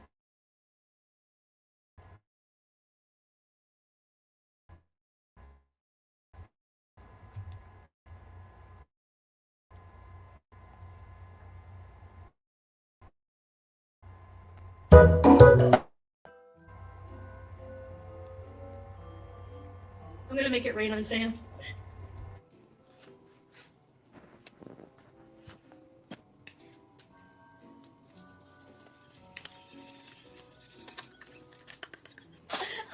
Sorry, Sam. It's okay. It's just paper. Look, it's just paper that rules our lives. Yes, and it smells like maple syrup, and if you don't have any, you're nothing in this world. According to society. But not really. You like those fat snacks? Sam is like, I want a Gucci collar. Sorry, I had to do that. This is not my money. This is like bills and gifts, and it's not my money. I'm not showing off. I hate it. I hate being fucking white. I hate it. And as long as I'm white and privileged, I can do everything I can with my money to help other people. I'm gonna help other people. I gave away my laptop today. I don't care. I gave away my laptop. Because you know what? I don't use it. I don't use it. Yeah, I make a lot of money. I don't need it. I don't need it. I don't care. I don't care about money. She put that energy out there into the universe. She said out loud, I've got money and I hate it. I hate money. I've got so much money and I hate it. And the universe heard her. It said, oh, you don't want all that money? Well, we'll fix that for you. And it did. So she's not happy with a lot of money, but she's not happy when she's broke either. So you're not happy when you've got too much money, and you're not happy when you don't have enough. So where is the happy balance here? Huh? I just want to be happy. It's nothing. I don't give a about material shit. There's a computer I don't even use. Who cares? Please stop giving any electronics. No, I'll give everybody electronics I want. You know why? Because I can afford to. And I don't give a if I want to give a fucking Cuban man a laptop, I will. Because I can afford to. I don't give a save all my money and give it all the away to everybody else. I don't get it. I hate having money. I hate having material things when people have nothing. I fucking hate it. I hate it. I hate it. I can't deal with it. It makes me sad that so many people suffer in the world and I fucking have a laptop I don't even use. I fucking hate myself. I hate it. I hate having money that I don't need. Be jealous of you, and you're analyzing my life. You're obsessed with me. You're fucking obsessed with me. I hate your fucking.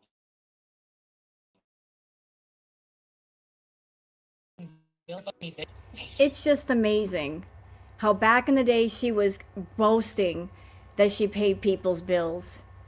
And yet here we are in 2026 and other people are paying her bills and paying her way, paying her rent, paying for her trips, going to Cuba, going to Thailand, going to the Middle East, getting her a place when she comes back to Canada. It's just a series of vacations that other people pay for, if you think about it. She expects other people to basically Airbnb her and pay the expenses of that. Like, I don't want to have a settled life, and I don't want to have a stable life. I just want to be on the run, on the go, and other people pay for my ideas. Always on the lookout for big money investors to her bad ideas. And I think people are tired of paying for her wild hair, wild brain ideas. They just can't afford it anymore. It's too expensive. Do you know how many people's bills I pay? Do you know how many people's bills I pay? Really? And you're going to make fun of me? Putin Princess pays your bills, and you will always have to live with that notion that I pay your bills. My videos pay your bills. My messiness pays your bills. Yeah. Who's winning? Me.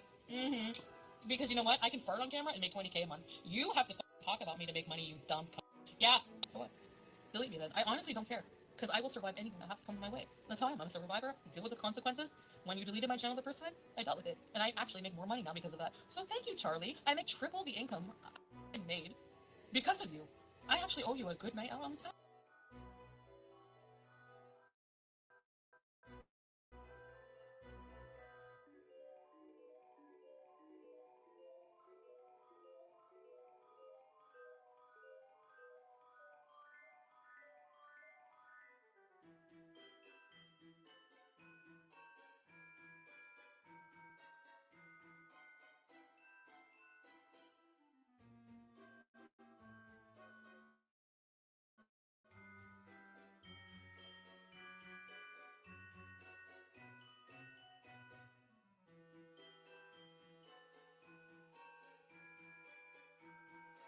Lord, I remember she would spend so much money at Lush.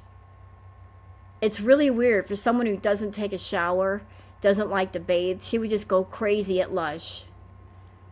She was just spending money to spend money. It wasn't that she needed something.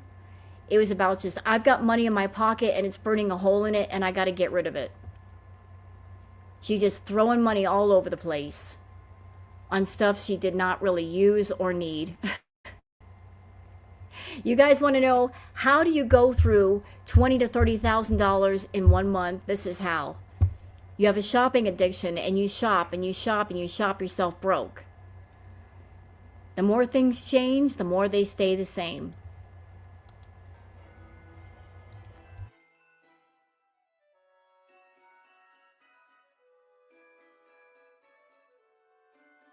All right. My charger stopped working. Period. Point blank. So, I made sure that's never going to happen again in my life. And you don't want to know how I made sure? I'll show you. All right, so here's what I got. I bought a power bank, which I'm using right now. I got another cable because the cable with my charger in the hotel room was defective. So I wasn't able to charge my phone. I'm freaking out. And then I also bought this thing. This is a charge 2 devices at once, eh? The charger better power the Kia for that price. Well, I bought 3 things for 150. So like this was, but this is like a premium charger. I'm like your best charger because. Okay, let me read this. Credit Kiwi Farms.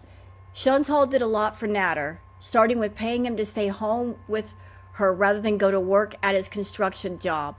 Soon she was buying him clothes, groceries, cigarettes, paying his rent, buying him a phone in her name, and setting up a YouTube channel for him, for which she purchased him a $1,700 iPad Pro. Conservative estimates of Chantal's spending on him within the first year easily hit the mid 5-digit range. Meanwhile, Nader gave Chantal gonorrhea, trichomoniasis, chlamydia, and some pretty impressive bruises on her floppy, gross boobs. They met in the spring of 2021, but didn't officially start dating until October of that year.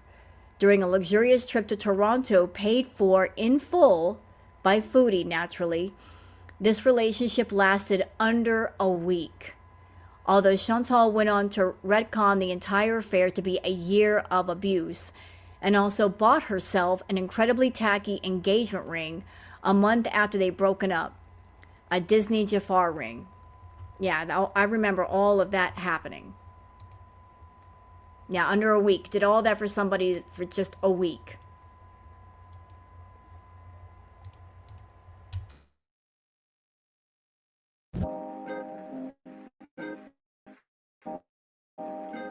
Hey guys, so I'm here in my hotel room, and so I forgot to tell you that I ordered room service. I forgot to show you. So since I forgot to show you my meal, I was just so hungry that I didn't even bother filming it. But I'm sipping my sippy cup beer. Cheers. And I'm just chilling out. It's a long drive, but the rental car made it so much. So Chantal spent over $500 in accommodations to sit in a bathtub, fully clothed, high on stimulants, scrolling through Uber Eats, while her boyfriend smacks the buffalo humps of the local ladies. Truly a cosmopolitan influencer to be jealous of. Yeah, the Kiwi farmers, they've got some very colorful language. They can be pretty offensive over there. I agree, Bebop.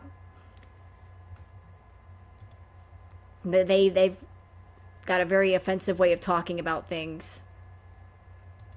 Because it was just such a smoother ride. It's like a brand new car, and it's a lot bigger. It's just like really, I don't know. It just feels roomier inside and more comfortable. And plus, it's not going to do any wear and tear on my old car.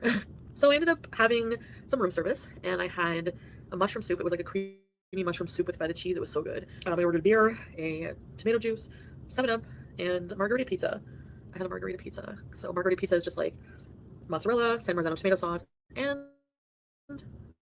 basil, fresh basil. So it was really, really good. All right, ready to take amazing bath with my Lush bath bomb in this room. I'm gonna enjoy this view tonight with my second bath. What a view. I can't imagine being so desperate for a man to touch me that I will go so far is to get an expensive hotel room and buy expensive bath bombs just for the chance of him touching me. But that is what she did. You know, she was setting the scene of seduction. Oh, I'm going to get like a really nice room, and you're going to get a really nice meal with me, and I'm going to take a bath in these Lush products so I smell nice, just for like 5 minutes of touching.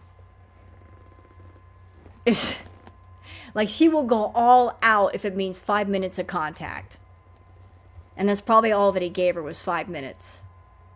I'm sure they weren't doing things all night or even for half an hour. Like this was all about the seduction. Just the door, the room, the closet here, and just some stuff, the TV, and the bed. All right, so I have ordered some late night Uber Eats. Vacation, Uber vacation. So this is risotto, cheese, spinach, and grilled chicken. And this is also buco, which is like I think a veal ragu with pappardelle and cheese. This is panna cotta, which is like a custard, Italian custard with pomegranates and pistachios and things. And this is, of course, cannoli with, looks like a ground cherry there for decoration, but I appreciate that's a fancy decoration, but the cannoli looks...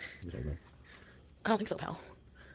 So you guys, I don't know what they put in their hot sauce. It's like Italian hot sauce, but it's a freaking bomb. Call me onions or whatever, but it's a bomb. Beauty freaking bite. Foodie beauty in the six. Foodie. So I'm wearing this outfit today. My plaid shirts and these jeggings from Bennington's. This is the most important thing right outside of our room. Ice. And it works. We're gonna go ice bankrupt with me here. There's a bar here. We are at the Delta Marriott. This is the lobby. CN Tower there. I'm scared of these things. Whoa!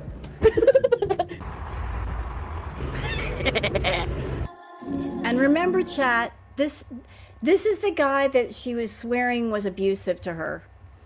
He was so abusive, he was so awful, and yet this is what she did for him. Does that even make sense? So he's so abusive, he's so awful, he's so scary, but yet she'll drop money on a really expensive hotel and do like the romantic getaway. You would do all this for a man that you swear is abusive to you. I would never. But Chantal, she thinks differently. He's abusive, but I'm going to go and I'm going to go all out to seduce him. Yeah, this is a retro react. Nirvana. This is like older footage.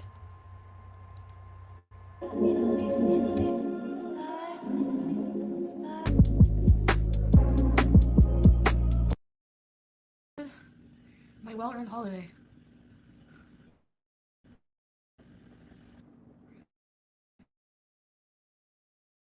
Read the charcuterie board? The charcuterie board? God, she looks awful even here. Ugh. She looks terrible. She doesn't look well. This looks bad. She looks bad here. Sorry, but you do, Chantal. You look terrible. I hate prosciutto. I hate prosciutto. Oh, it was okay. I would give it a 2 out of 10. Just like, I was like, I'm so used to offering things, I guess. I would just, you know, like, oh, if you want to come to my hotel room tonight, we can have some drinks. If there's no parking downtown, so if you need some cash, I have some for parking. Just like, you know. And he's like, no, it's okay. And it made me feel like that's something weird I shouldn't be doing. Like, just offering people to pay for shit, just randomly. This is how you get leeches attached themselves to you. But everything I was doing to build a life with him. Like paying his rent, paying his groceries, editing his videos. I'm sorry, all the fucking receipts I have, sending him money. It's fucking e-transfer after e-transfer. Okay, so if I wanted to do this level of edibles every day, it would cost me $750 a month. Is that a lot? What it costs to be a moderator. Okay, so for those that don't know, during Cracked Olympics, Chantal had like a super donator, a super beezer, S-Jam. And there were nights when I would see S-Jam donate $1,000, $2,000 in super chats a night. He was just going wild sending her money. And of course, she took all the money. Like you can see right there, there was one of his super chats, and he would send several of those a night. Like he drank, and he would drink and get online and give her a bunch of money. And she lapped it up. People were wondering, where did all his money come from? And he was off work at the time and some kind of work injury.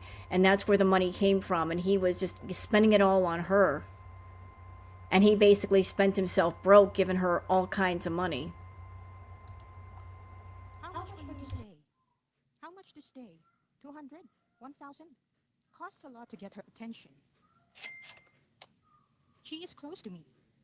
Just for once wanted her attention. FFG will roast me. No, it's me, and I'm a local fan, so I wish the best always. What's it cost to be a mod? Thanks for the Insta message. You made my day. Love you and DBJ and Shammy Bees.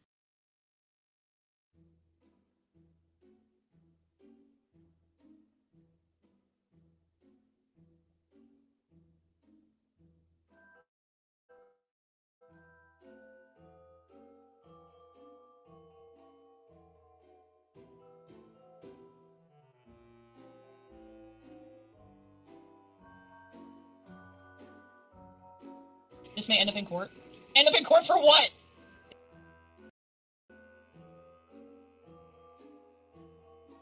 Yeah, she was making big money back in the day. Hundreds of dollars in super chats a night. Hundreds of dollars. That was her life. It ain't her life no more. Now she's practically begging people to send her money. So where are we going next?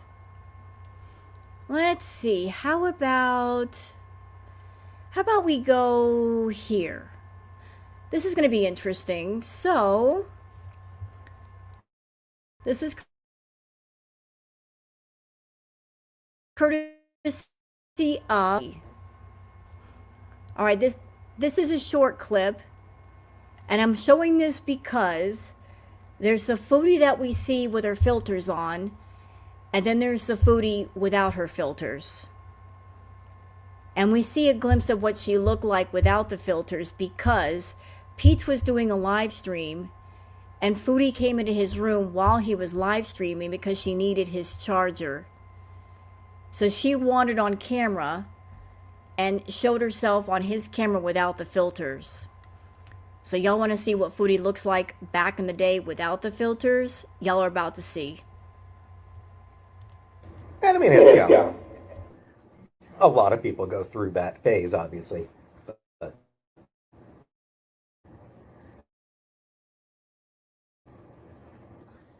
hi, Beth. Can I use your charger? Try to bomb your mukbang. Hi, everybody! I'm not on live or anything. There it is.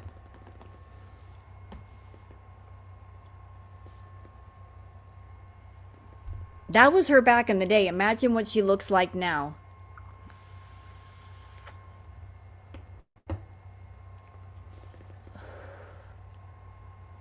That's what a difference filters make for Foodie.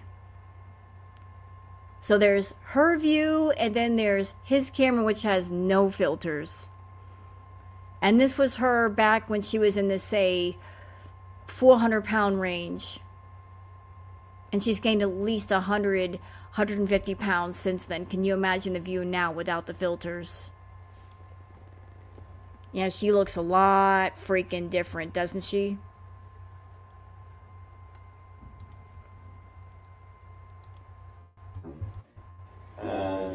Just a regular video. Can I use your charger? Yeah. Yeah, I'm just talking about how we met. Are the nachos good? Yep. How we met and became friends. Oh, cool. I remember when we used to go up behind that school. Oh, when I used to be outside? I didn't mention it. You have. Oh, sorry.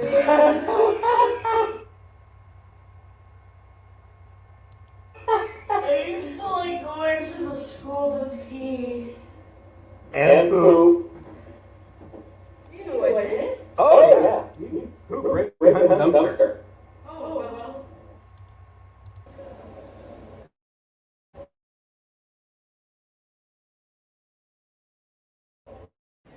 Yep. So there was that. I thought I'd show that to you. And we're gonna go on to the next clip. I'm gonna try to line up clips that all like went together. So there was also a time that Peace was raging at Foodie. I don't know what he was raging at her for, but let's check it out. And this is from Piggy. Yelling at the fact Beats got My Little Pony sheets. My Little Pony sheets are not. He's 1,000 times of a better person than she'll ever be. A better human. So he's the most loyal person in the world. He would never lie. He would never hurt anybody. He's very he's not perfect.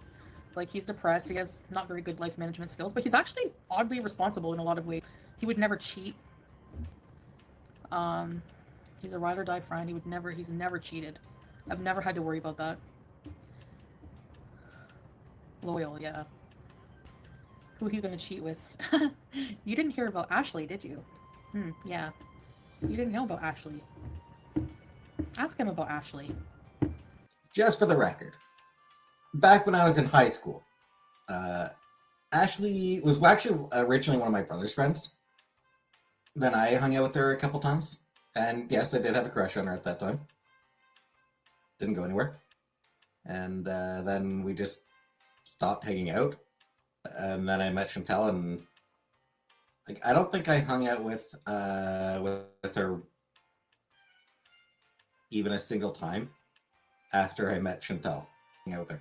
The next time I saw her after I started dating Chantel, you know, I'd gone to the mall and purchased and I had bought a necklace for Chantel.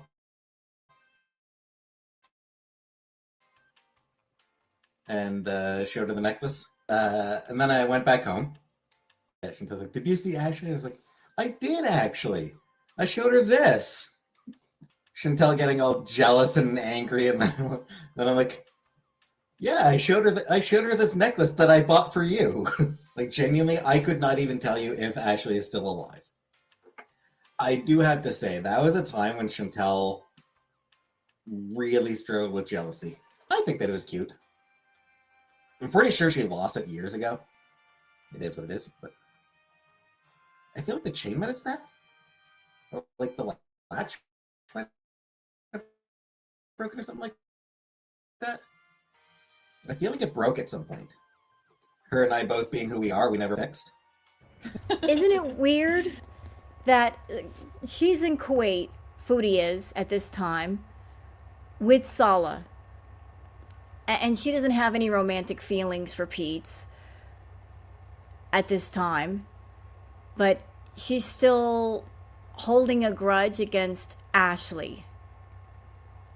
And all that Pete's did was go to a mall. He was buying a necklace for Chantal, and he happens to bump into this person, but all they did was just basically say hi to each other. And she's still holding on to that. Like, ask him about Ashley. Nothing happened. He was at the mall buying a necklace for you. And just said hi to her. So you were getting all jealous and insecure and controlling over a guy that you don't even care about anymore. Like, she's just holding grudges for what? Over a girl that didn't even do anything. Ridiculous. This girl I was so jealous of back in the day because she was thin, very thin, like thin, cute goth girl. And he, before he knew me, had the hugest crush on her. And they were flirty with each other, kind of. I showed you guys a picture of Pete's. He wasn't always, he used to take care of himself more, but he was very thin. Wow. This bitch. He used to take care of himself more. The shade. The absolute shade. He used to take care of himself more. Well, I'm sure that you did too a little bit. What happened? Like, you are... You know what she is? She's not a friend. She's a frenemy. She's an enemy who wears the mask of a friend. Yeah, that was Pete's. That was a picture of Pete's. She's like, he used to take care of himself more. And you weren't 500 pounds at that time either. Dressed, you know. This is how he's loyal. One day, he went to a mall by himself, and I was like, why do you want to go to the mall by yourself? Because she worked at Bell. I knew she worked there in the mall, and he was going to the mall. So he went to the mall, and then he came home, and I'm like, did you talk to Ashley? And he was like, yes, I did. And then I'm like, I freaked out, but then I felt bad because he pulled out a necklace, and he was like, I asked her if I should buy you this, if this was nice, if she, as a girl, would wear it. And I was like, what? Then I felt bad. Yeah, he said only big girls were into him, and he was annoyed about that. I can't get away from fatty. Should actually being upset about only attracting fat. Not upset about it. I'm not upset about the fact that I only attract fat women. You know, I have nothing against bigger girls. All three of the girls that I've dated have been, you know, on the bigger side. I've had 3 girlfriends, and all 3 of them were bigger. The joke that I make is that Peter Frampton, chaser, it's that the chubbies chase me. That was the joke that I've made in the past. Back then, Chantel had a real issue with jealousy. Like, she got really upset about the fact that I said that who was that actress who married royalty? Shit, I'm blanking on her name. I said that Grace Kelly was really pretty, and she got like super upset for weeks about it. I actually threw the chair. I got so fed up with her jealousy about me saying that Grace Kelly was beautiful that I ended up like throwing a chair over. It was the maddest I ever got at her. He's covering it up. It wasn't him that threw the chair. It was Chantal. That's the story. That she's a thrower. When she gets mad, she throws things. She's always thrown things.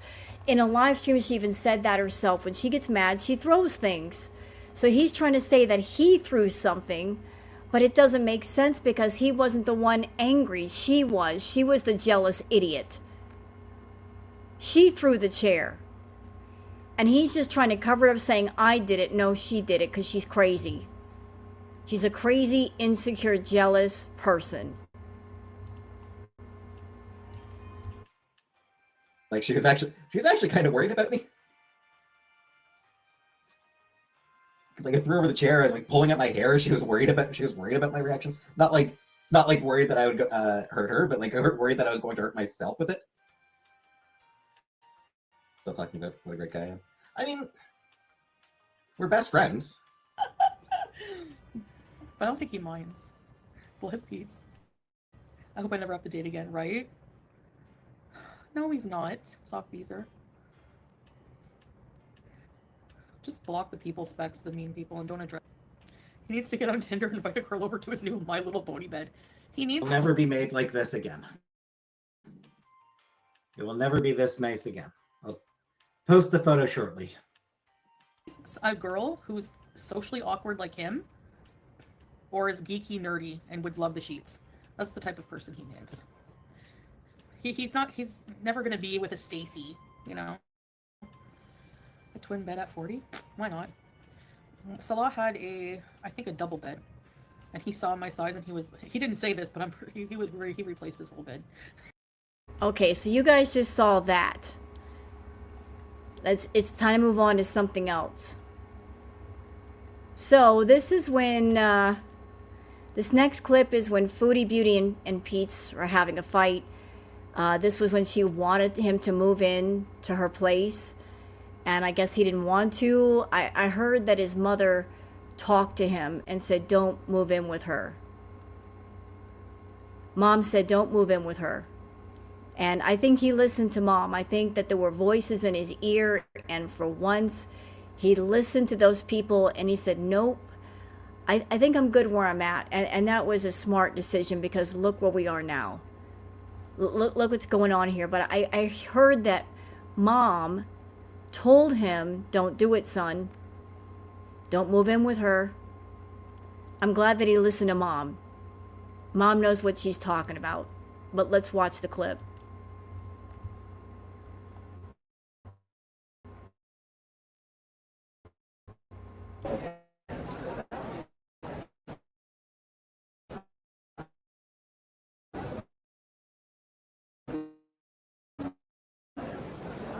And I was being hasty and like I don't want to be friends anymore because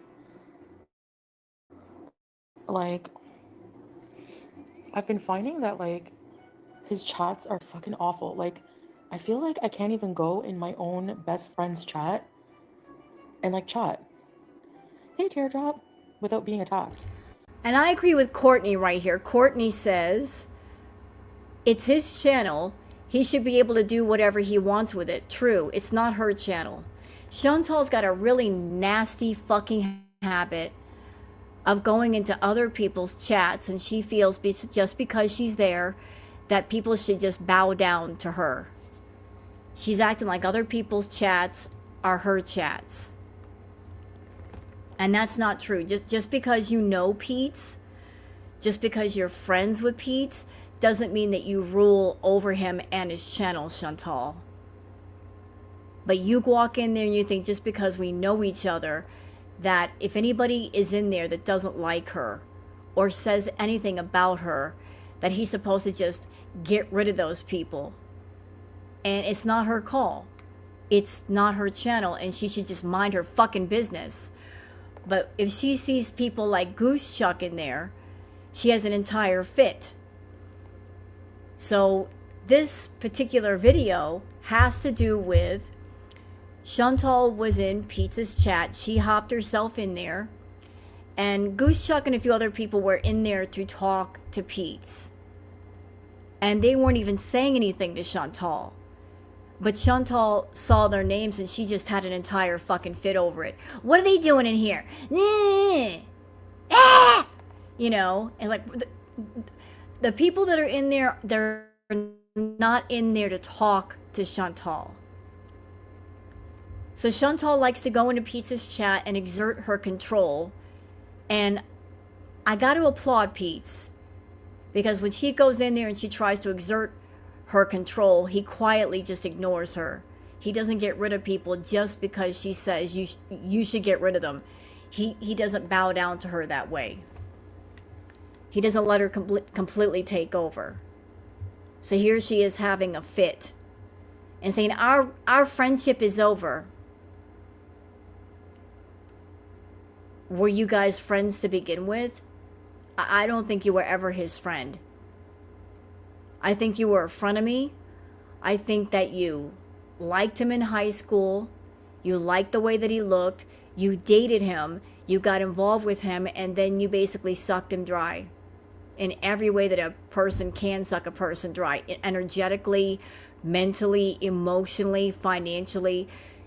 You sucked him down, dry to nothing. And you still won't let go. Yeah, she used him.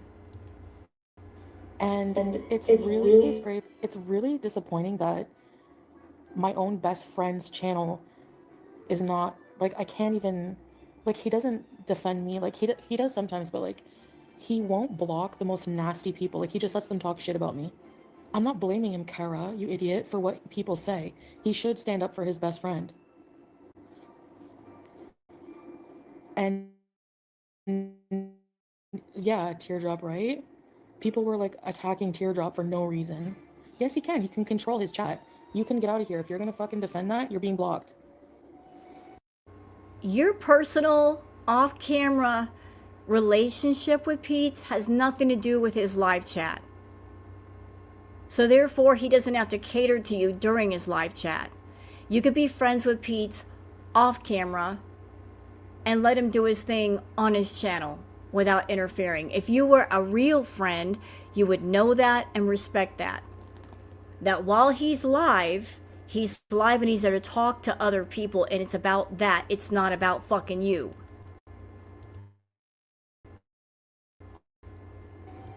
Scully, bye. And that's what I'm saying. Fine, he can run it how he wants. He can run it how he wants, but I can't be best friends with someone like that. Yeah, just block block people who support that shit. Thank you. I don't want toxic shit in my chat. I'm getting a job anyway when I get to Canada. I want my channel to be fucking positive, okay? If he was a friend, he would get rid of them. It's not about making people do what I want. As a best friend, he should just want to. He should just want to. I know, Killface can fuck off too. Most of his chat, hey YouTube lover, is in there.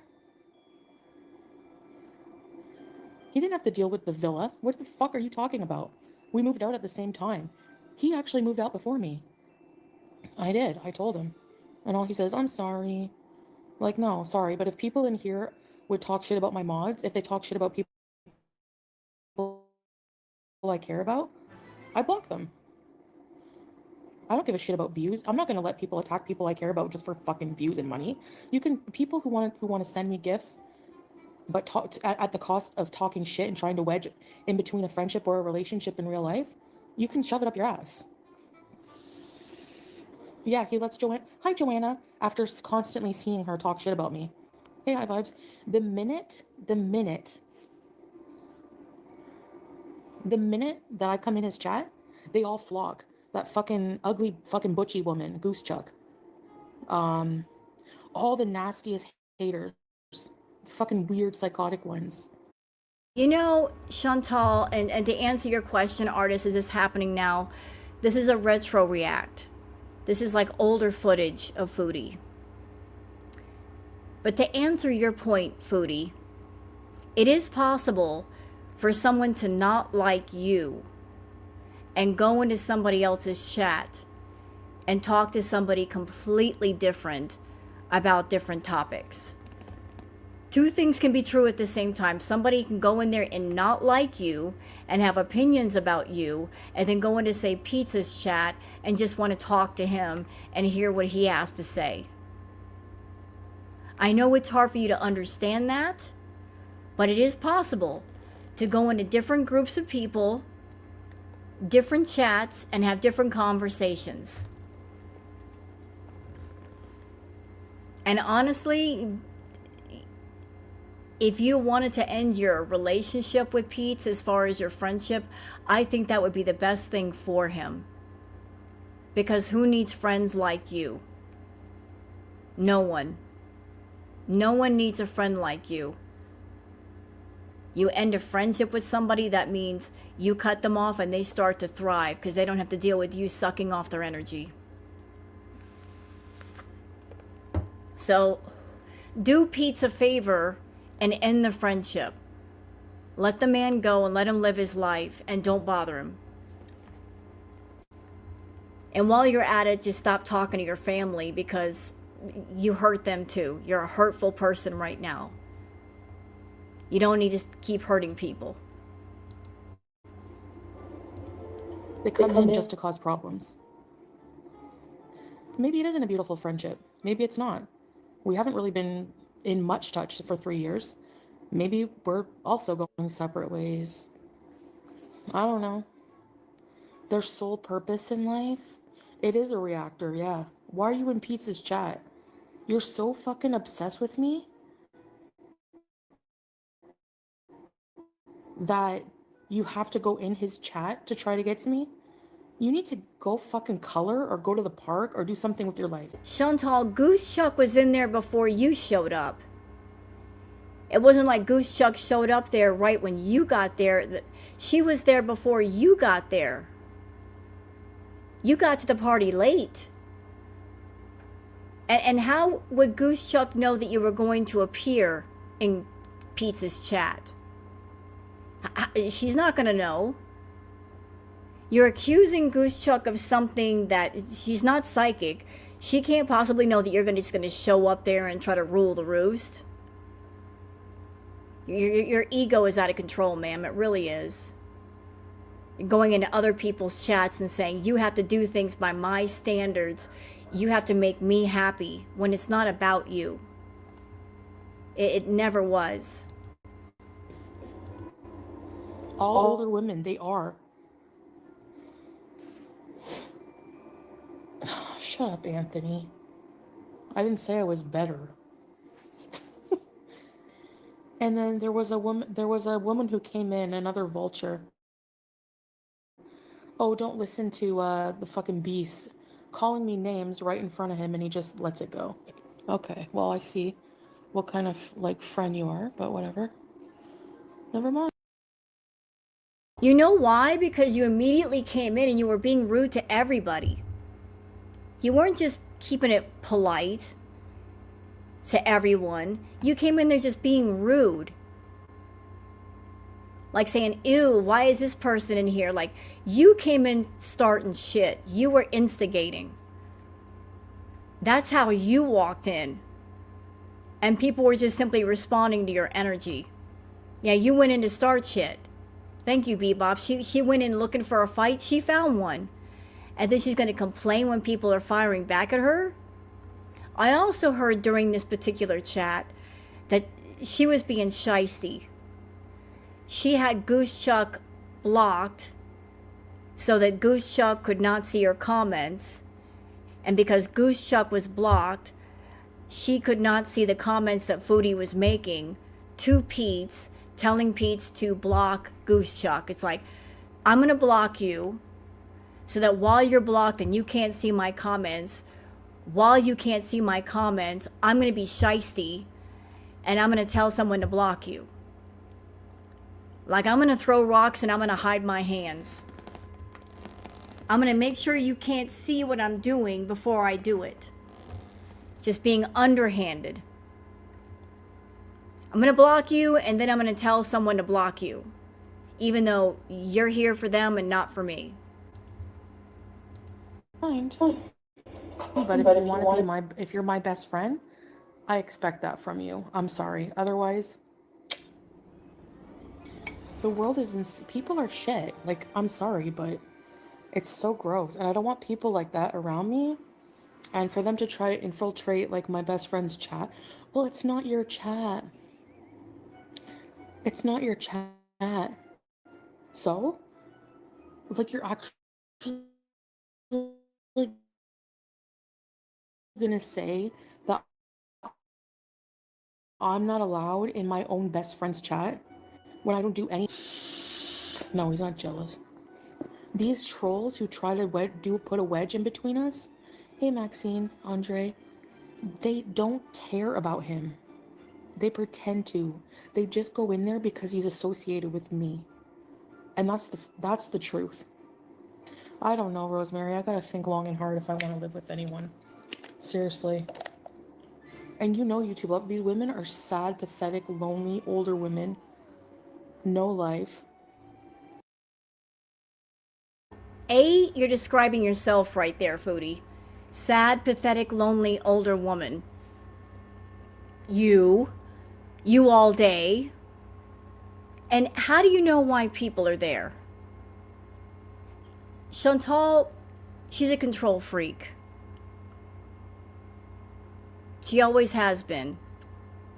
And one thing that control freaks do not like, something that makes them crazy, is when they have got someone in their grasp and they don't like other people approaching that person and getting in their ear and making them think about perhaps the way that another person is treating them, because that threatens their control.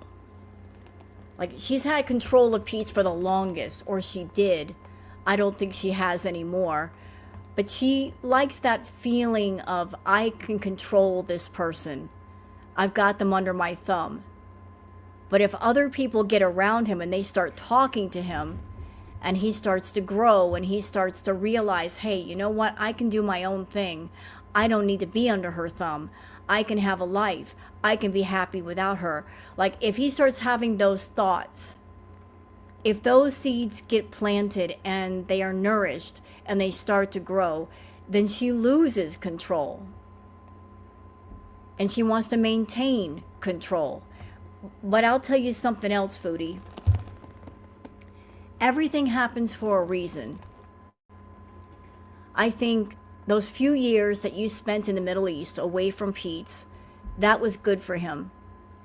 I think in your arrogance, you thought that you would always have Pete's under your thumb.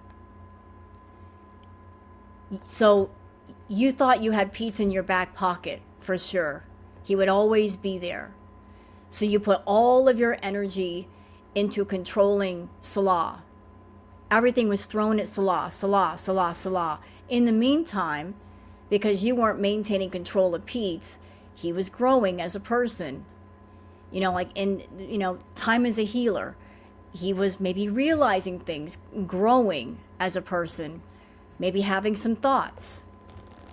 So you threw all your energy at Salah and leaving Pete's alone because you didn't think you had to, keep control of him. 3 years you spent away from him, and I think that made a difference. And then when you finally came back to Canada and you would, hang out with him to keep the control going, I think that Pete's was a different person after that 3 years. I think his eyes were opened a little bit more, and I remember in past visits, Chantal, that he was very eager to hang out with you. He was very happy when you came home. But then after a while, his vibe changed. He wasn't so happy to see you. He looked very uncomfortable. And that's when you could tell that something was shifting around. The energy was shifting. Like, the longer you spend away from him, the more that things start to shift and change and move. And I don't think he's running after you anymore. I don't think he wants to. I don't think he's enthralled with you any longer. I don't think he wants to be enthralled. I think he spent so much energy running after you and caring about you that he reached a place of he just became exhausted. And he finally realized it's no good. And he stopped. He stopped running after you. He stopped hoping for you. And that was the moment that he was completely done. When somebody is done, they're done. And I think he reached that point. Finally, after so many years, he's done. I think Pete's is completely done with Foodie. Good. And if you cared about him, you'd let him completely go and let him live his life and don't bother him again. And they're immature losers. I'm sure he's lonely and he wants to have a following, but like, have a following of Foodie beauty haters? Really? As your best friend? No. No. I always defended him against Swordfish. Do you know how many times Swordfish threatened to kick his ass? I know. Yeah, let's talk about that. Why would two men who had never met hate each other? What do they have in common? You and your big mouth. You would go home to Pete's and tell Pete's that Natter was abusing you. And then you would go to Natter when you visited him and tell him all kinds of trashy things about Pete's. You talk smack about both men to both men. You wanted them to hate each other. You wanted them to fight over you. You like the feeling of that. You love that triangulation. You like that feeling of two men are fighting over me. I'm so loved. You're a toxic bitch. They didn't know one another. So why would they hate each other? It was because of your mouth and the things you were saying. You wanted them to fight. And so they fought. When really they should not have been fighting. Because you're not worth fighting over. You suck. But you wanted to feel loved, so I guess that's your way of feeling loved. But all of that fighting was unnecessary because really they shouldn't have been fighting. Like, you're not worth it. I never let him back in my home after that. Never. Nessa, not to be rude, we don't like the word bruh around here, okay? Stop trying to control us. It's not about controlling shit. It's about he should be doing these things automatically. You guys, like, okay, he wants to allow my haters in the chat, whatever, he can say, you know what, that's my best friend. Don't appreciate you putting her down and talking shit. Like, it's a no-brainer. Like, is it too much to ask? Seriously. What would you do if that was your best friend? Well, he needs to not be lazy. If he's too lazy to defend his best friend, then he's maybe not a good best friend. His sister wouldn't defend you? Yeah. You know what, Foodie? What have you done for him lately? You want to go into Pizza's chat and you want to rule, but what have you done for him lately? Are you paying his bills? Are you paying his rent? Are you encouraging people to go watch him? No. You're not doing anything for Pete, so why should he give you special privileges in his chat? Why should he bow down to you? Why should he kiss your ring when you're not helping him in any way? Pete does not like confrontation. He just doesn't like it. He doesn't like riling people up in the chat. He doesn't like people riling him up.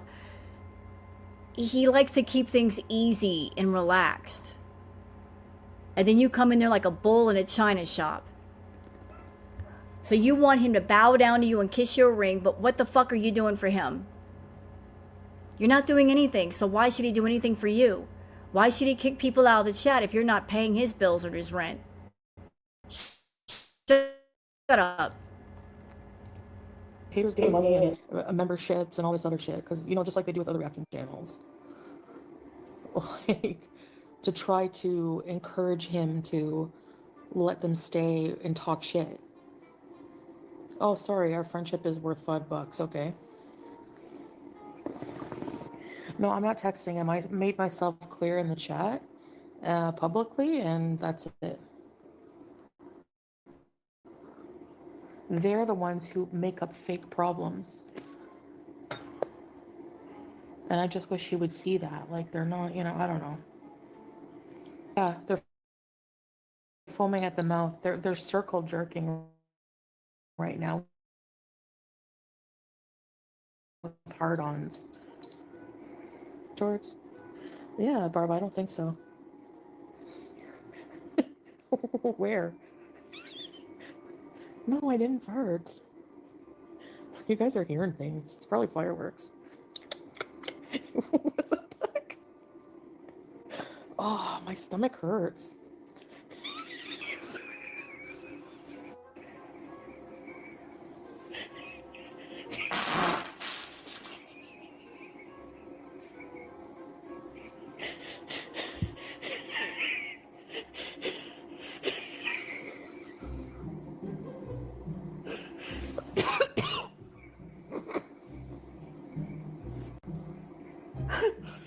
My stomach.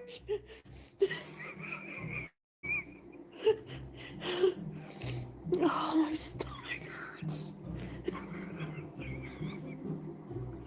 Something's wrong, guys.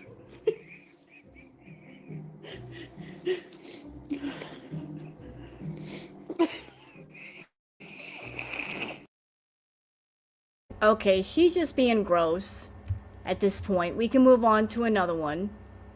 Now, this is a throwback. You guys are going to love this. For those that have never seen this footage, this has to do with the moment back at Cracked Olympics where she was so desperate for people to believe that a guy had come over that she staged condoms in her bedroom. Anybody remember that? She put condoms all around her bedroom to make it seem like a man had been all up in there and playing with her. And we're going to watch it again. Or for those that have never seen it, you get to see it for the first time.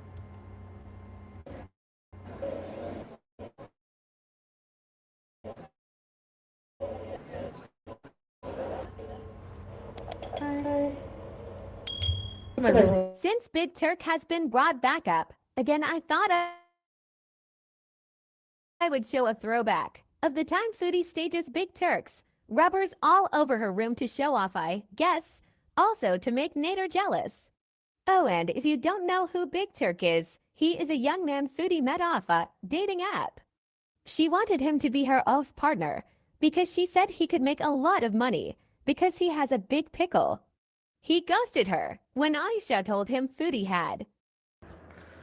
But it's not perfect yet, but I did it in haste because I had company. So she was going to pay a young man to be her OF partner, and somebody ratted her out and told that person that she was nasty, that she was infected.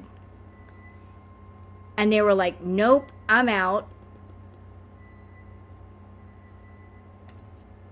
He said, nope, I don't want nothing to do with any of that. Smart man is Turk. He's like, no, I don't want that petri dish patty bullshit. No, no, no. You can keep your bacteria to yourself, ma'am. All of it. Company coming. So here we have this. I just took out to find my head wrap, but it was all put together. Okay. Here's where it gets funny. Here's where the staging begins. She just threw condoms randomly all over her room. Look where that condom is. It's across the room. Now, I don't mean to make this into an adult kind of chat, but anybody that's ever gotten busy with somebody, if you've gotten busy with someone, the condoms would not be across the room. It wouldn't make sense. They would be beside the bed, or if they're used, in the trash. But there wouldn't be wrappers all over the carpet, okay? Like if you're getting busy, the condoms are right there on the nightstand or right next to the bed. Why would they be across the room? Does that even make sense? Yeah, it's unopened. Why is it all the way across the room? And if the two of you got busy, why are the sheets still on the bed? If you know, you know. Okay? If you got busy, why are the sheets still on the bed? Huh? And why isn't the bed 6 inches away from the wall? I'm calling bullshit.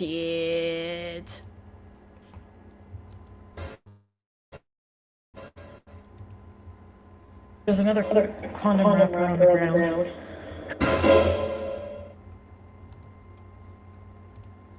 Another one. Look where it's at.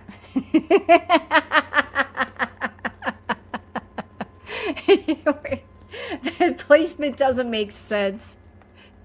It's at the foot of the bed, away from the bed. Dumbass. Unwrapped. What is going on here? You got one across the room on the other side and one near what? Stupid ass. Stupid.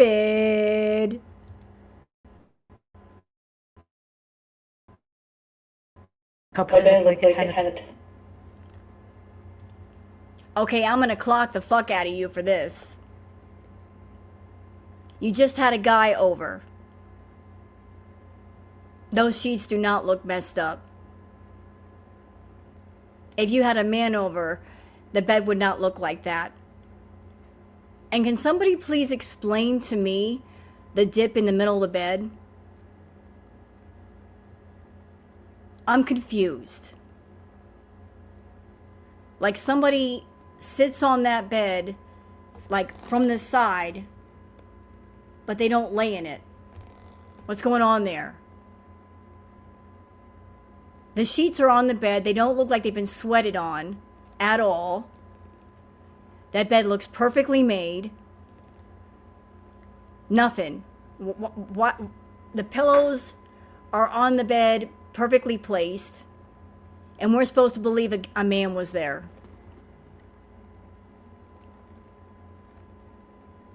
Okay. Tumble in the hay. Sure, Dan. And the bed is next to the wall. It's kind of messy, actually. Oh, I want my PJs. And,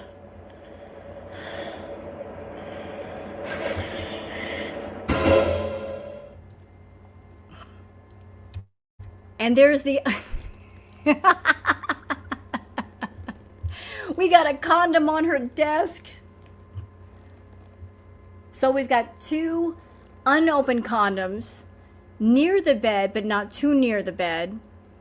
And we've got an open condom on the desk that's not been used. It was just taken out of the wrapper. Badly staged. Boo.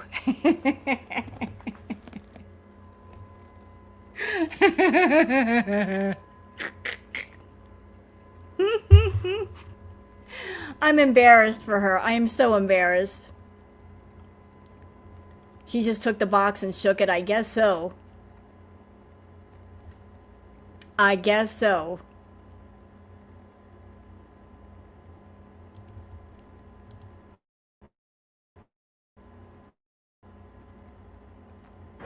oh God. What? Oh my God, I'm so sorry. Okay. So this...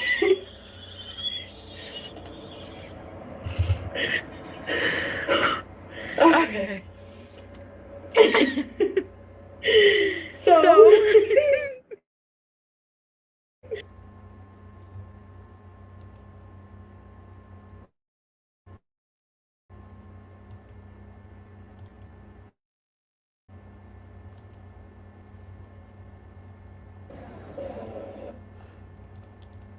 So that was a bit of embarrassment. I just thought those who hadn't seen it yet should see it. And now we got this clip. This was Foodie when she was with Salah. And you're going to see just how much she loves her handsomest man. She decided to make herself some spaghetti, 2 plates of spaghetti, and she tells him to starve. What a wonderful wife she is. She loves him so much that she's going to sit there and eat food in front of him. And if he doesn't want to eat the spaghetti, well, then you can just starve. I just want to show you guys how much she actually loves him. This handsomest man that she makes little songs for.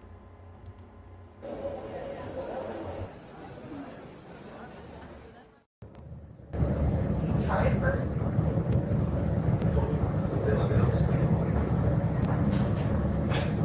Oh, we'll start then.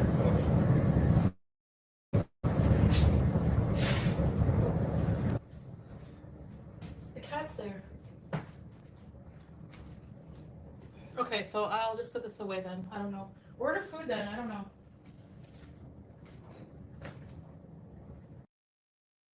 Okay, so what does he say? Salah says, Vic, she cooks very well, but I like certain types of the way she cooks some food. So basically what he's saying is, like, some of the things that she eats, he's not really into. Maybe he's not into spaghetti or pasta. He's not into spaghetti. He doesn't like it. It's okay. He's allowed to not like spaghetti.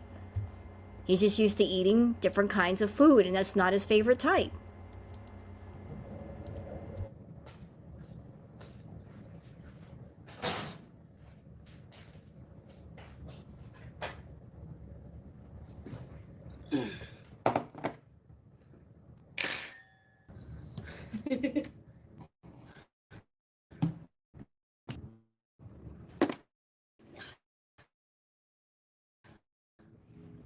So here it is. My spaghetti.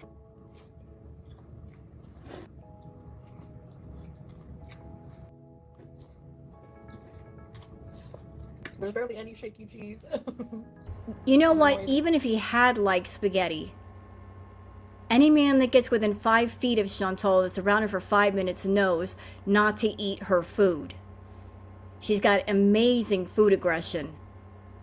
Even if he likes spaghetti, he's not going to eat her food, knowing that she's going to snap his head off if he does. Like, if she makes something for herself, you better not eat any of it. And she's not a loving wife of like, I'm going to make something for you, and then I'm going to make something for me. Like, if there's something that she's eating that she likes, you better let her have all of it. And it was the same way with Peeps.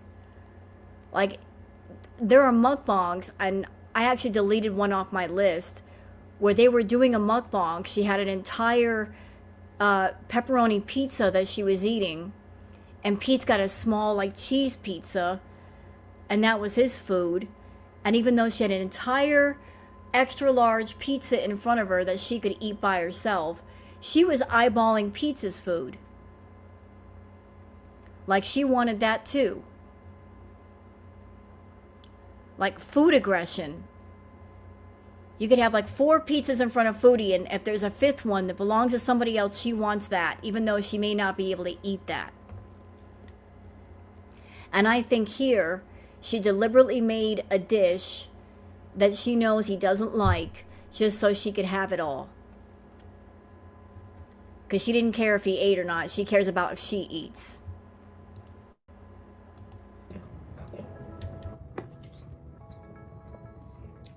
For sure. Number 1, thank you. Hey Vanessa, it's actually white pasta.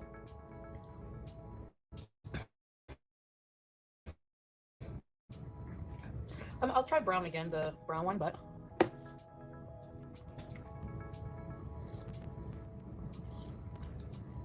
chicken I had. And you know what? I'm sitting here struck with a thought. I think she liked to do things like this. It's another way of exerting control and dominance. Like, I'm in control, and I'm going to eat first, and I'll decide if you eat. Like, I'm not going to make food for you. Like, you have to eat after me. And that's only if I want to feed you. Like this, like she controls food. She not just controls the money, she controls the food. Like, I control what you eat, when you eat, how you eat. Like, this is her exerting control. Like, I'm making food for myself and I don't know if you're going to get fed tonight.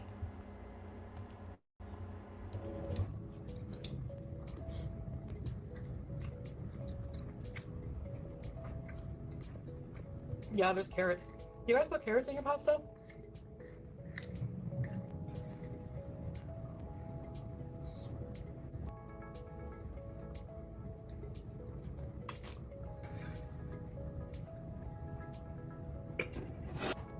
Don't drop on the floor. Don't drop on the floor. Yes. Well, I'm gonna have a lot of leftovers.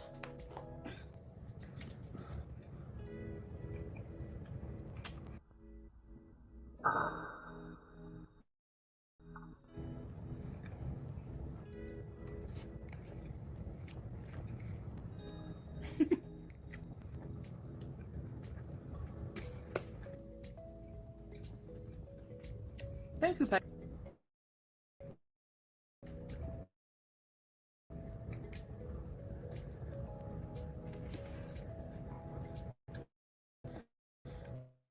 I'm done. I'm too full now.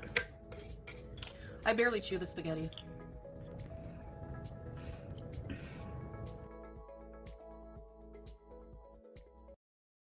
So you're married and you sat there and made sure that you were fed, but not your husband? Don't care if your husband eats if he's hungry?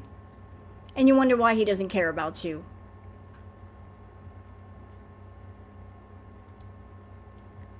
So let's move on to the next clip from Piggy. And this is Foodie, Beauty, and Salah broke up.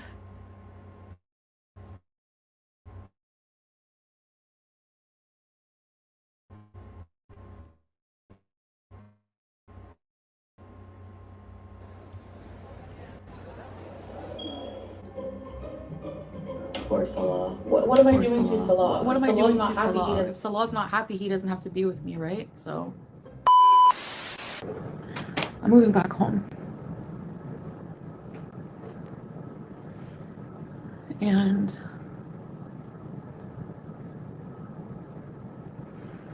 I'm gonna be on my own. I'm gonna be like single and like we're separating. I don't want to talk about why. Like, I want to respect privacy in that way. And yeah, I wish I could tell you why. It's just relationship stuff. Yeah, it's done. It's like really done. So she's supposed to be moving back home. And they're done. Where are the tears? If you're around your spouse and things are over, you be bawling your eyes out. If you're really serious, she'd be bawling her eyes out. She did this a lot during the Kuwait arc, threatening to go back home. It's over. And she did that as a power play. Like, oh, Salah, I'm not happy. You've not made me happy. I'm going to go back to Canada and take all my money with me and just leave you here. Power play. She did that so many times. Threatening to go back to Canada. Back to what? You can't even say, I got a home to go back to. Where are you going to go? You go back to Canada, you're essentially homeless. So where exactly are you going to go? I don't know if he ever thought about that. Like, she's threatening to go back, but she's got nowhere to go back to. So she's not as powerful as she thinks she is. But yeah, she would do that.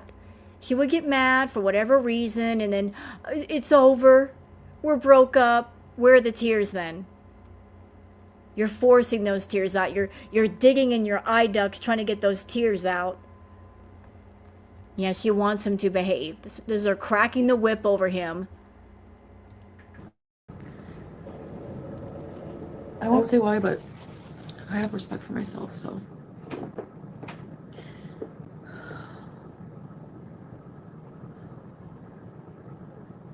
So I'm just like really tired and not doing too great.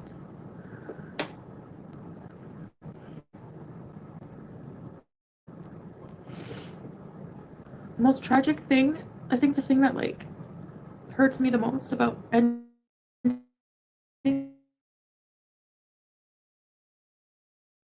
something like this, when you think you're living something that you're not. So that's it. That's the news. Yeah, he's been supporting me. It's not about that. It's not about support. But I have to go home. Like, my sciatica's hurting so bad. I just want to, like, ERBs. I made the decision. I can't take the cherry. It's not even my car. Kia is no longer in my possession. I didn't think I was going back there, so I got rid of it. I'm gonna rent a car for now. When I have a place, I'll probably be in the house most of the time, and then we can go walk. You know what? I'm glad she mentioned the Kia. A little interesting fact about the Kia. She never paid off her car. Despite the fact that she was making 20, 30 grand a month, she owed money on that car. About 5 grand or so, and she didn't pay off the Kia. I don't know what happened to the Kia, but it wasn't fully paid off when she got rid of it. Imagine making 20, 30 grand a month and you don't even have a fully paid off car. Even with a car like that, you still owe money on it. You don't outright own it. That car went through hell because of Foodie. But I think one of her relatives got the Kia. I don't know who, I don't know when, but somebody else got the car. And even if Chantal wanted the Kia back, I don't think she can fit in it any longer. It's just too small. She needs like a full-size vehicle in order to drive. Yeah, it was an older car, but it was a good car, Enos. The Kia was a good car. It's just that she beat it all up to hell. No, I don't think BB got it. I think one of her relatives got it. Because she still had it during Crackhead Olympics. I think maybe Aunt Phyllis got it, or someone. Someone else took possession of the car. Okay, I don't know. I'll figure Figure it it out. out.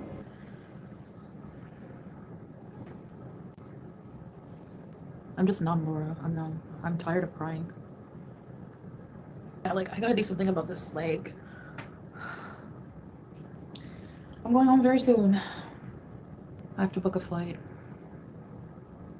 I mean, I have some money, but not like a ton of money saved up. No, I have a lot of debt. So, you know, having him pay most of the bills here, it's helpful to pay down some debts, but anyway, I'll be okay. I'll just get home and just build from scratch, that's all. No, it's not a joke. I wouldn't joke about this. The animals are gonna stay with Salah for now. Like, it's his cat too. I'm not settled. I can't bring her. I don't have anywhere to bring her to, you know. I gotta unfortunately leave her here for now. I didn't get much for the Kia. Seriously, look up what that's worth. I didn't sell it to just anybody. I sold it to someone I know. What about like a hotel? I don't know. I don't even want to think about these things right now. I have so much to figure out. It's so overwhelming. I just want to lay and just not do anything. No, I'm not really okay, honestly. I wouldn't clickbait this and say that I'm leaving if I'm not. Even hotels, they're like $2,000 a month at least for a shitty one. It's like one of those old. I'm not kidding. I'm going home. Like, you guys will see when I'm in Canada. I've never lied about going back there. Every time I go. I know it's like out of left field because I've been so private. Like, you guys don't know anything that goes on like in my life and what I'm really feeling. I just come on here and bees, but LHR, I haven't asked for a dime from anybody. You are now. You won't stop asking for money. And I hope if there are any beezers watching this stream, watching me react, I hope that those that are watching, that they recognize the pattern, because there is a pattern here. For those that want stability for Chantal, understand that she is not a person that she wants stability in her life. She's very comfortable with instability, because as long as she's unstable, then she can play the victim. She's a professional victim. She is a professional damsel in distress. Please help me. I'm in a bad way. I need help. Like, she's not about a stable life where we're going to settle down and stay somewhere and get things together. That's not her. She's very interested in coming up with ideas and other people paying for her ideas. In short, she wants to live a life where she Airbnbs different places and other people pay the bill. She wants to go on a constant vacation.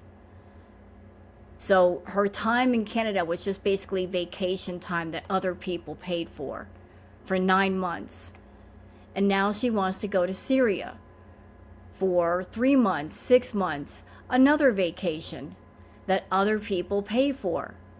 And then when she gets tired of that location, then she's going to want to come back to Canada to Bees, another vacation. So it's a series of vacations that other people pay for. And there's going to be no stability in any of it, where she just gets tired of traveling and moving around. And then she says to herself, I want to settle down. I want some stability. I want a home. That's not her way. That's not her way of thinking. She doesn't want to settle down. And why is that? Because of her bankruptcies, because of her tax debt. She knows that if she comes back to the Western world and stays there for a certain length of time, the tax man is going to catch up with her. So she keeps moving around to keep that from happening. She comes back to the Western world just long enough to indulge in her addictions and make a little money and stream, and then she's off again. She doesn't want to own anything. She doesn't want to have any property. That's why she doesn't have a car. She doesn't have a home. She doesn't have anything of value, because she wants to be able to bounce around and do stuff. But she wants other people to pay for all of these ideas. So Beezers, you guys are the bank, and she'll never stop making withdrawals, and she'll never deposit things in herself. She'll always expect all of you to be her bank. And can you afford to be the bank of Beezer for Chantal forever? I'll leave that up to y'all. Do you have the money or don't you? Because if you don't, well, then you don't. But understand that if you are a Beezer, she expects you to pay and keep paying. She'll never go to you and say, I got it. I want to go on vacation, or I want to go to Syria. I got it. I'll pay for it. Never will that happen. She'll always go and ask for everything. She's asking for new luggage. She's asking money for BG. She's asking money for plane tickets. I mean, don't you guys see what the fuck's going on here? She's not just milking you guys for money. She's over milking. But I'm glad to see that some of you are really catching on. I feel like the shift here where people are like, I don't want to be the bank anymore. I can't fund her lifestyle and keep mine going at the same time. Too much, too expensive. You're a Beezer, you're not just expected to pay a few $100s. Chantal's got a very expensive lifestyle that totals into the several thousand a month. And guess who she goes to get it? Yep, you guys. I'm gonna be booking my own flight. Probably today. Because we're breaking up, Mance. We are no more. That's why. I missed the couples channel. Yeah, I don't want to answer any personal questions right now about like anything, really, honestly. Just wanted to let you guys know that I'm going home alone. And there's a reason why I'm speaking up for the beezers. There's a lot of sleazer, feeder beezers. I don't approve of them. They're trash. But the reason why I'm saying what I'm saying is there are people that wander into the foodieverse and they don't know her history. They don't know her lore. They might be generous people. They might be good-hearted people that they don't know about this bitch. And she's feeding them these stories about, help me, I'm so helpless. She's not helpless. She's a liar. She takes advantage of good-hearted people. So there are the sleazer beezers that they can all go to hell. And then there are people that don't know about it. They just wandered into the party late and they have no idea. So they need to wake up and realize what they're supporting. No matter what shit I go through.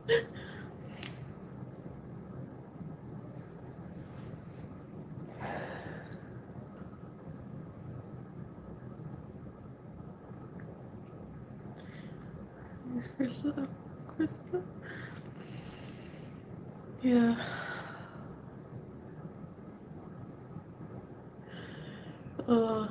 I don't feel good. Yeah, I don't know when I'll be back. Like, I have a lot to do right now. So, I have so much to do, and I'm like in my worst health ever.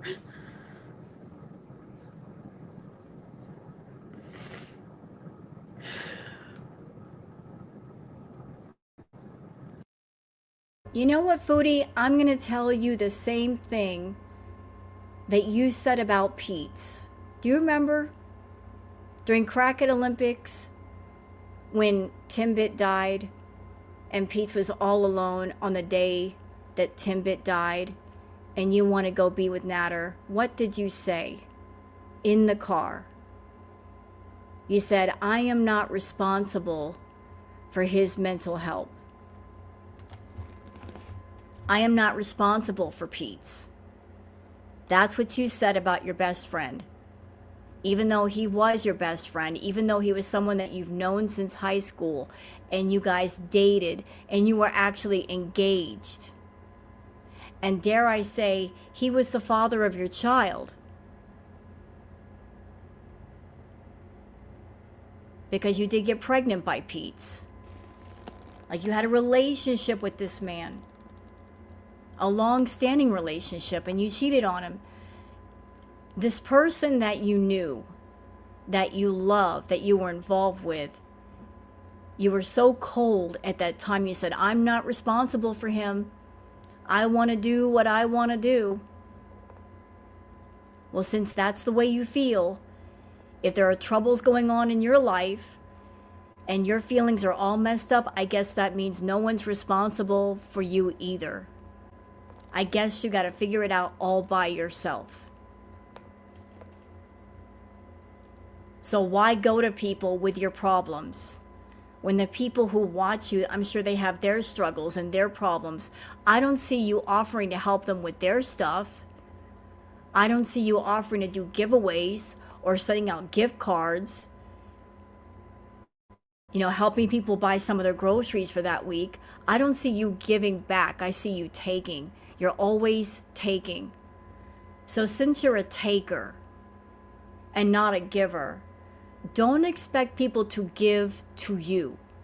Don't expect their sympathy. Don't expect their empathy.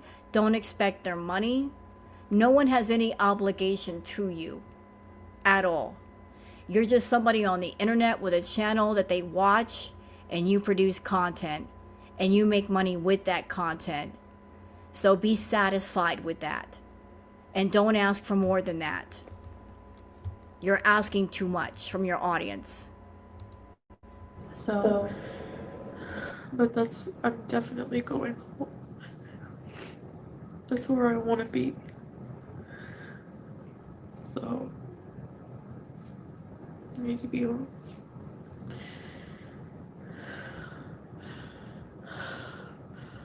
Oh, Okay, guys. Love you guys. Thank you. Bye. Okay, next clip is like she was saying, oh, we have to break up. We have to break up. I'm on my way out. Okay, next clip also from Piggy. Foodie Beauty has to be out of Syria.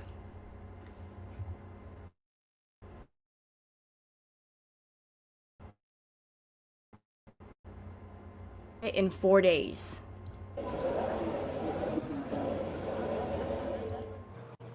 Hi.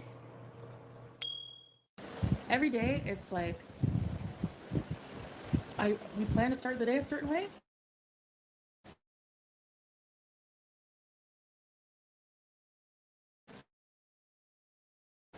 I find my toothbrush. So I was like, so hurry up, we're going. I'm like, I can't leave without brushing my teeth. Ugh. And for me, it's like you cannot survive being super morbidly obese here. So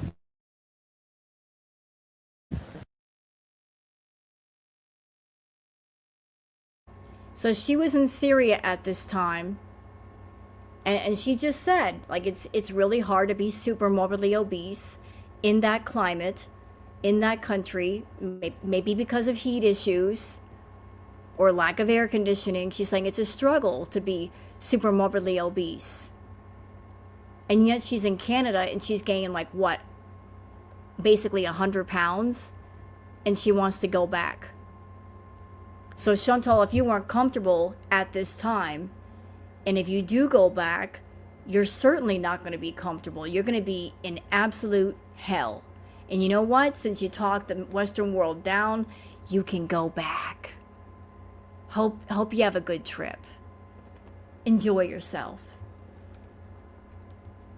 Enjoy your trip. Have at it. Leave tomorrow.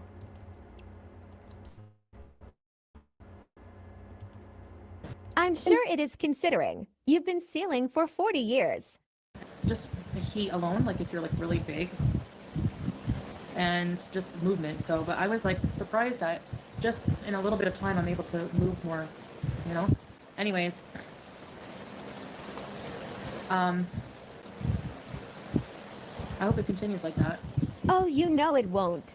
I have a video coming out. We went to KFG, so I have a vlog on that. But yeah, I gotta do more. Honestly, Damascus is like it's KFG. It's a KFC knockoff. Honestly, because I haven't eaten any. I decided to try. We tried their fried food. Oy. I almost got sick in the restaurant because like I'm not used to eating greasy food. Like I haven't eaten greasy food in a little while. Stop the cat. Anyway, I have a full review coming up. So if she doesn't own a plantation, I have to do laundry in the sink. But the sink is. Oh, I gotta bleach the heck out of it first. Then I have to wash by hand all the clothes. Damascus, I'll give you a little sneak peek since you guys are here right now. It is insanely hectic. Interesting. So she was in Syria, and while she was living with Salah, she had to do laundry by hand. So while she's around Salah, she has to wash her clothes. Got to do it in the sink. Hey, you got to do what you got to do. I do my laundry in the sink, and nothing wrong with that. Clothes got to get clean, damn it. But it's interesting that she's in Syria, and while he's there, she had to do stuff in the sink. But yet she's back in Canada with a washer and a dryer, and she can't be bothered. You got machines to do the work for you, can't be bothered. So you got machines that will help you. You're wearing the same outfit for 12 days in a row with the machines right beside you. But in Syria, you were doing your laundry in the sink. And there's nothing wrong with doing the laundry in the sink if you got to do what you got to do. You can get clothes clean that way. Sit there and wash them and wring them out. Yep, my clothes get clean. Good. I I have a washing machine, but it's not working right. So we've just opted, it's easier to just, number one, the fridge went and died. So I have slushies when I'm really hot. Just gets me a slushie, and it's made with like, but it's not like a fake slushie with like, you know how like Slush Puppy, they have like color stuff that takes loads of laundry. I almost feel like hiring someone to do it, but I don't And what exactly are you doing? know. Anyway, I'm just gonna wash it by hand. I'm gonna fill up the sink with water. So we get some out Salah because he's been complaining more than me. Yeah, he was laying on the couch last night, hot, and going, I want cold water. I go, well, we have to drink warm for now. Oh man, it's even too much for Salah. Like, so if we ever go to Damascus, we are gonna take a taxi because it's so cheap, and the problem is it's very hot, right? So even people like who are not large are walking around with fans, wide brim hat. Someone, remember the person who, how far is the drive? Maybe an hour and a half, I think. My food is skinny today. Do you want to see? Okay, but don't laugh. There's crumbs on the ground from Julia eating her. I know the. Whoa! Didn't mean to show my leg. Sorry. See? Ew. Her feet. Oh, the feet. You know what's, look at her foot. You know what? Even though her foot is horrible, her feet look a lot better here than what they do now. Do y'all see that? Like her toes look like they're in better shape. Yeah, her feet look a little bit funky, like they need to be washed, but they look better here. Like her big toe on her foot now looks swollen. Like her feet look really, really bad now. Here they just look very dirty. But now they look like, girl, you need to go to the hospital. They're concerning. Very concerning. My foot is not swollen right now. Told you, skinny ankles. No, I don't think it's any secret that people know that I'm here for 15 days right now. I hope she goes back to Canada. Am I the only one who doesn't like this arc? But I think as we're finding out, we have to take a taxi at some point. Yesterday, when we went into Damascus, we tried to immigration office in Damascus. There's one main one, and there's like a couple. So we went to the wrong one, but oh my god, guys, for someone fat, out of shape, and who's always hot, that building was hell on earth. There were about hundreds of people just crammed on the outside of the building. So to even get into the building, he had to hold my arm, pull me through the crowd, people shoving you. Then you go in the building, and it's hotter in the building than it was out. By the time I got to the top, I thought I was gonna faint. I was so hot. I was sweating buckets, and then they're like, oh no, it's the wrong place. Ha ha ha. Anyway, so gotta find out where to go, what to do. Like, you adapt, like they're, it's not that bad. Like, the fans make it so that it's livable in the heat. The car has really good AC. Yeah, Reese. That's what I said to Salon. Like, there was a little kid selling, and kids, it's not child labor, but they help their families working very young. I'm trying to see what I can do, like, to be his wife, like what if I'm allowed to stay longer. I don't know if I have to leave or if I can.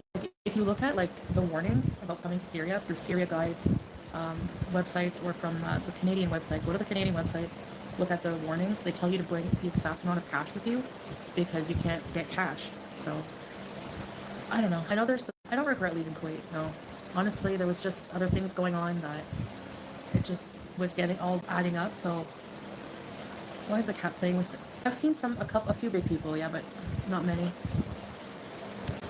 So go to his house. Are you aware your court marriage isn't recognized in Syria? I don't regret leaving Kuwait. Oh, yes, you do. And I'm sure that Salah, he regretted leaving Kuwait. He had a life there. And because of you, you both had to come to Syria. I'm sure he's holding a grudge about that even to this day. Because that's not some simple mistake that you just brushed past. I'm sure he's been waiting for the moment to get his revenge. And you coming back to Syria might be it.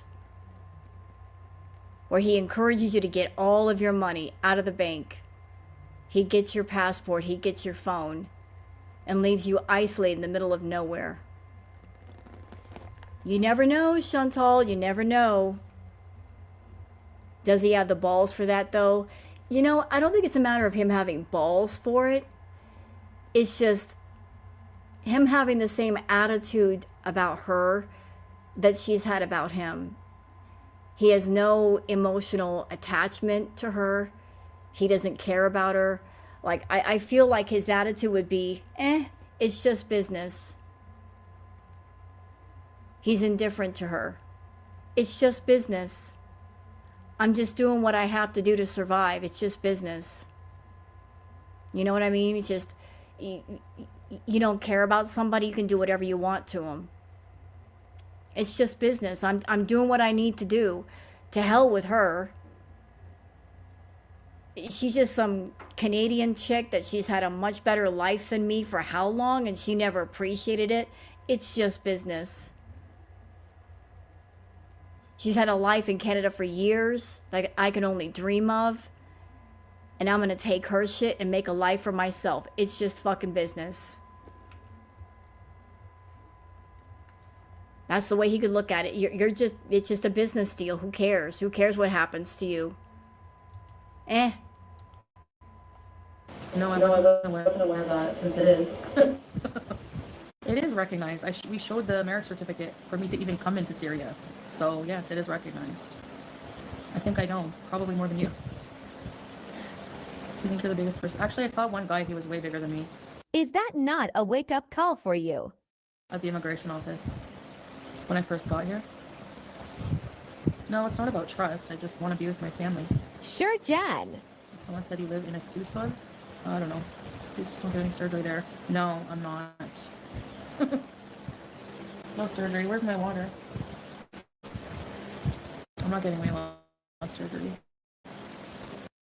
Before I came here, I was told I need to get a visa and everything like that at the airport. They were like, you don't have a visa for Syria though? Because they're like, you're going to Beirut, but like, what's your final, like, why are you, I'm like, I'm going to Syria. And the lady there, she's like, oh, I'm Syrian at the Montreal airport. And she's like, but you don't have a visa to go to Syria?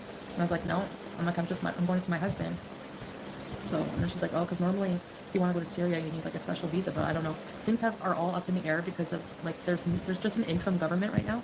Hey, Maxine. So like whenever the government was under the Assad regime, so I don't know. Like they stamp your passport and that's it.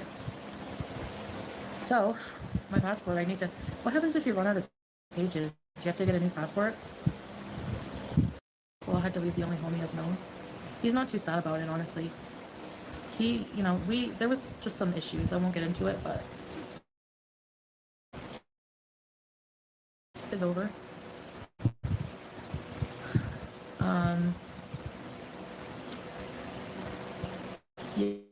Yeah.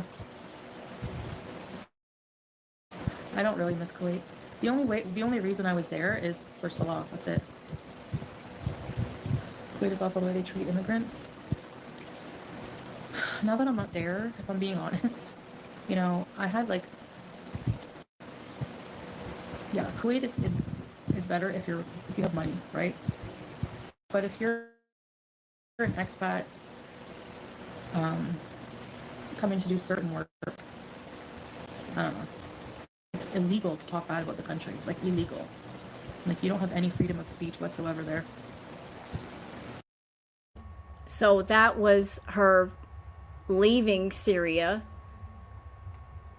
And she went home to Canada. And here's an example of Foodie, what she did when she got home to Canada. And this is courtesy of barbecue. This is courtesy of barbecue chicken. The same curve. I always run over that. Ah! Hey, Vanna. Okay, so for those who weren't around at this time, where are we and what's going on here? Chantal came back from the Middle East, and the only place she could stay was at her aunt's house. So the room that you see behind Chantal, this is in Aunt Phyllis's house. Now, Chantal, like, mom and dad did not want her staying with them because they did not want any trouble because of Chantal, so she had to stay with Aunt Phyllis. Aunt Phyllis had a condition. While you stay with me, nobody can know that you're here. So I'm sure that Aunt Phyllis had the rule of, while you're here, no live streaming. What did Chantal do? She went live inside Aunt Phyllis's place. And it didn't take very long for all of us in Girl World and on the Kiwi farms to figure out where she was just based on the things behind her. Like the paintings and all that, we clocked it immediately that she was staying at Aunt Phyllis's place, just based on that. So I'm sure that Aunt Phyllis was none too pleased when she found out what Chantal had done. But Chantal's a jerk, and it's somebody else's house, and they have rules, and she's going to go ahead and break the rules because she wants to. So here's the live that she did at Aunt Phyllis's place. You're first. Where's everyone? I'm not in the room. Rudy, I'm not at Smee's. No. I wouldn't go live from my mom's house. Where am I? Where do you think I am? I'm staying with someone, but I'm not going to say who I'm with. Like, you know, you guys could probably guess, but whatever. Yeah, I'm not going to stream. I'm not going to, you know. I mean, I've been to my mom's house. Yes, I'm in Canada. Okay. Hi, Hayden Sapphire. Probably not that hard to figure out. I want to, like, just say, yeah, it could be my aunts, could be another family member, whatever, you know. I don't have a home here anymore, so I have to stay with, you know, people I know or a hotel. So might have stayed at and might be staying at a hotel. Hotels are expensive here, though. I already had to, like, babe. But, like, Salah was so, like, whenever. What a fucking leech. She goes to the Middle East and she makes money, stuffs herself stupid in the Middle East, and doesn't even have the money to get herself like an extended stay when she comes back. It's like, oh, family members, let me just, you know, burden you with all of me. Instead of doing what she should have done, and that's get into a taxi and go straight to an extended stay and check in for a month, gonna burden the family, like, hey, mom, dad, can I stay with you? No. Hey, Aunt Phyllis, can I stay with you? Like, trying to find a free place to crash for a while. She's nothing but a leech. She probably makes more money than anybody in her family, and yet she's leeching off of them. Pathetic. Making 20, 30 grand a month and you're leeching off family members. Like, he found out how much to rent. I had to rent a car. That is pretty expensive for the amount of time that I'm here. Oh, shoot. Not too long, but I'm going to be here for a little while yet. The artwork? Yeah. You think so? Maybe my aunts. So, yeah. I've been here for a little bit. But yeah, I just spent some time like on a break. It was really nice, honestly. I did still film things, so I don't know how much of a break it is. Hey, Shakespeare, Deborah, hello. What else can I say? This is what happens whenever like I don't see you guys for a long time. I just like I don't know where to start like talking. Am I bored of Canada? I look happy. I'm not bored of Canada. No, I still have a lot I have to do, but like because I'm not here for as long of a time as usual. Feta cheese. Why did I come here?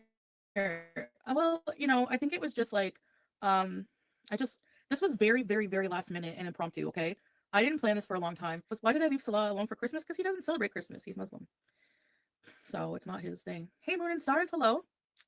So yeah, I don't celebrate Christmas either, but I didn't celebrate. I just like I didn't even help decorate the tree or anything.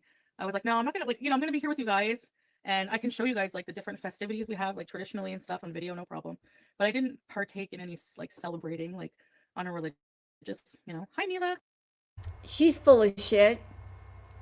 She would always come home around Christmas time because she wanted to come home, get gifts from her family, suck up all the food, and then go back to Salah. It was always around a time when she could get gifts. When she came home, she would expect her family to give her stuff. And she would just swoop it all up and then go right back to him. Come to steal Pete's money. I would not ask Pete for a dime. Okay, why would I do that? Fishing is illegal. Yeah, that's true. It is. Don't accept gifts.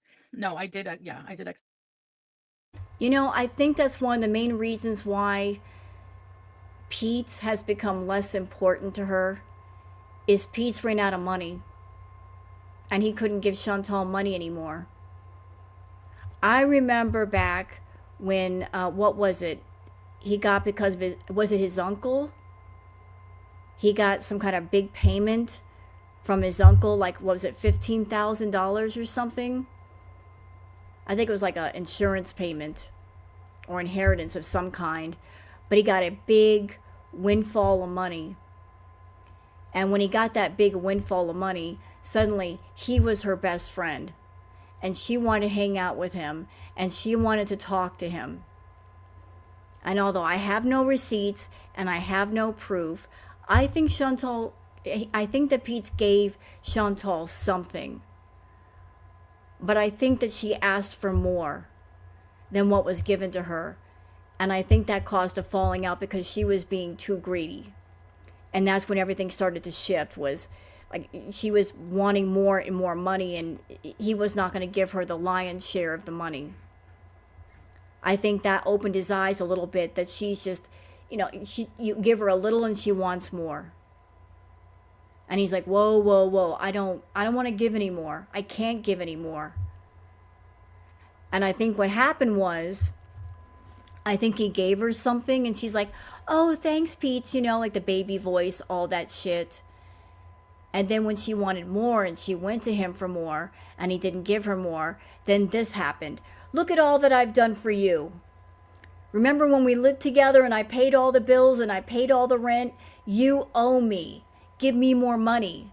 I supported you for 3 years. She did that shit. She tried to use that as leverage. And Peach was like, nope, I can't give it to you, sorry. And I think that's when the shift started to officially happen. Was maybe it opened his eyes a little bit to how much of a greedy bitch she is. And it woke him up. I think a little bit of that woke him up. And I think she's not hung out with him since or wanted to do much with him since, just because he doesn't have anything that she could take. Like, he doesn't have any money. She's a narc. She's a user. They'll love you when they need you. If you've got something that they need, they adore you. But the moment you give it to them and you're out of money or you're out of resources, they ghost you. Oh, thank you, Ketamine. Pete's father passed and he inherited money. Yeah, thank you. I wasn't sure who it was, but thank you for the clarification. Pete's dad passed away. He got money from that, and she wanted, I'm sure, a lot of money, even though it wasn't hers to take. So she tried to bleed him dry, and he's like, nope, bitch. That's all I got.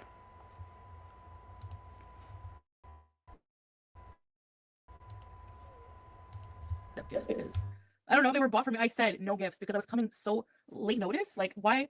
I don't know where they had time to get gifts. You want to see one of my gifts? I'm not going to show you everything because I have some videos, but not everyone watches my live streams. Miss Dior, these are spray that smell nicer. You're a lie. You're a lie. Yeah, I'm sure people guessed that I was coming to Canada. That's fine, whatever. I mean, Christmas dinner, we had Chinese food. You don't think it's a little trippy that somebody did that? Like, come on. Why can't I just be left alone? This was a very impromptu decision, as usual. Like, I didn't have it planned for like months and months. Even when you guys would ask me, like, I know there's recycling. Are you going to go to Canada? I was like, no.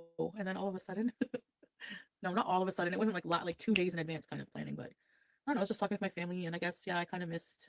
It's like weird because like when I'm in Kuwait, I do miss them always, but like, I mean, missing Canada wise. I sometimes miss Canada around like things like comfort times, like. Foodie, you're full of shit. I don't think you miss Canada. I think your addictions miss Canada. I think you, as a person, Chantal, you like the Middle East because you can be taken care of. But I think Foodie Beauty, the online personality, the addict, loves Canada because you can indulge in all of your addictions in the Western world in a way that you can't over in the Middle East. I think that if you could split yourself in half and have Foodie Beauty in Canada and Chantal in the Middle East, you would be content because there wouldn't be this conflict going on inside of you. But you're trying to frame things like, I want to come back to Canada, my family, blah, blah, blah. That's bullshit. You have to come back because you're on visas and you can't stay in the Middle East full time. If you had that option, you would do it.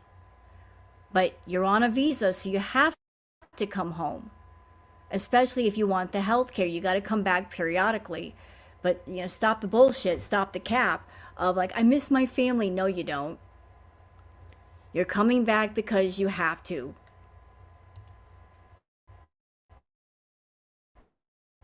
Like the holidays. But then when I get here, I'm like, okay, I'm doing it for like 3-4 days. I want to go back to the Middle East. Ugh.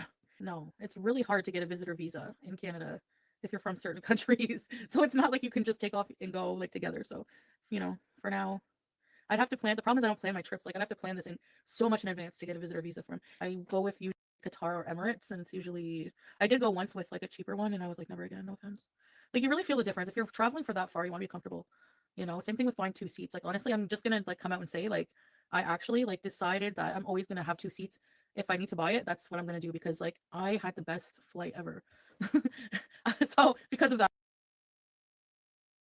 Interesting. So here she's saying I need 2 seats. So you can't just buy 1 seat. Even here, when you were smaller, you needed 2 seats. So confirmed, you definitely need 2 seats when you fly. Possibly 3. I would think 3 would be more comfortable now. You can't just do 1 seat, Chantal. You're a woman of a bigger size. You need 2 seats, possibly 3. You put on at least 100 pounds since you've been back. Girlfriend, you need 3 seats. It is what it is. You worked hard to get to your size, so when you travel, you have to make accommodations for that. You can't ignore that, sorry. You can't pretend that you are a 1 seat person when you're actually 3. I was so comfortable. Even if you're thin, you find it like it sucks being elbow to elbow for 14 hours. It's definitely over $1,000. Over $1,200 even. Do we a stealth bees? I need to be stealthy. People are insane. Do you guys blame me? Seriously. Look at what people have already done. Try to track my location with a phishing scam. Apparently somebody drove down here already. Like if you were me, you would be worse than this. I was like, maybe I should just enjoy like the whole holiday that I'm in Canada off camera. I just went live. You too, Robin. I just went didn't go live or didn't post anything because I was actually planning on not coming online again until honestly probably after I got home so back in Kuwait. So yeah, I'm only here for the holidays pretty much. Yeah, Kristen, I don't like staying away from my husband and my pets for too long. It's just I don't know. I know it's well, you're away from your family for a long time. I know, but I have my own personal family now as well, so home is where the heart is. No, I haven't had wheelchairs. I think you have to live in Ottawa to get those anyways. I've been going to bed. Is it me, or when she talks about I have a family in the Middle East, it feels like a slap in the face to her real family? Like she doesn't like her real family, and by talking about Salah and the cat, she's giving the middle finger and the fuck you to her real family. Like her family in the Middle East matters more to her than her immediate family. She's got a mom, she's got a sister, she's got an aunt, she's got an uncle, she's got a grandfather. No talk about them. But I have another family back in the Middle East. No, you don't. You got a romance scammer, and there's a cat that you don't even care about. And every time you talk about your family in the Middle East, you're slapping at your immediate family, maybe because they know you're bullshit, and they're not going to take you in and loan you money the way you want them to. They've shut the door on you. Because you're not getting what you want from your immediate family, you're going to give the middle finger to them by talking about Salah and the cat, and that's your family now. You, thank you for so whoever said it in the chat. She's got a family in Canada. How many times has she rented a car just to go see her family in the 9 months? Just rent the car for the day. Go hang out with mom and sister and aunt and just have dinner or lunch, or go have coffee or tea with the family and just talk and be Chantal for the day, not Foodie Beauty. 9 months you've been back. When have you ever spent time with your family? Never. You spent more time with Natter than you ever did with your family. 9 months not seeing the family, and now you're talking about going back to Syria. Are you spending time with the family before you go? Nope. Are you going to? Nope. So I guess you really don't care about your family.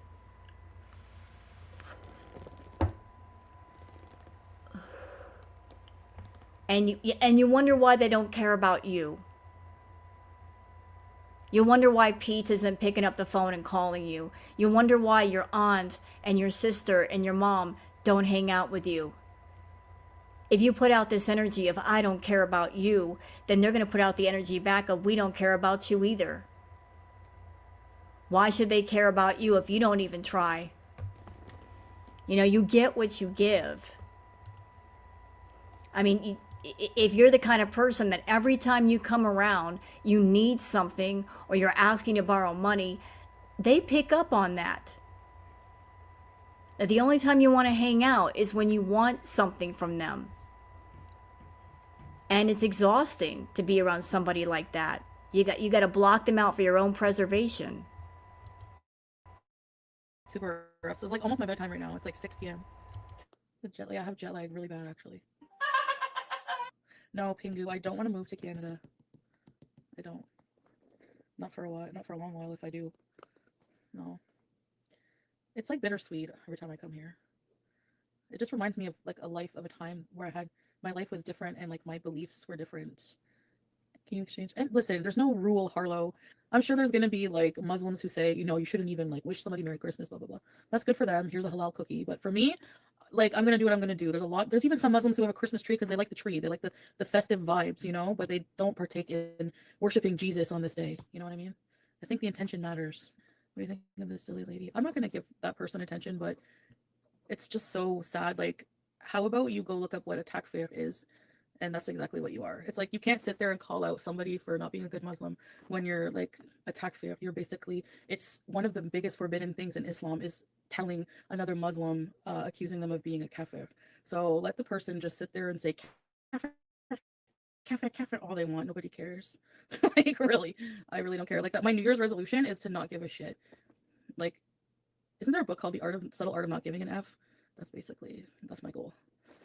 Yes, it's not participating in other religions. It's like people saying to someone Happy Hanukkah if you're not Jewish, or saying Ramadan Kareem, Ramadan Mubarak if you're not Muslim. It happens all the time, you know?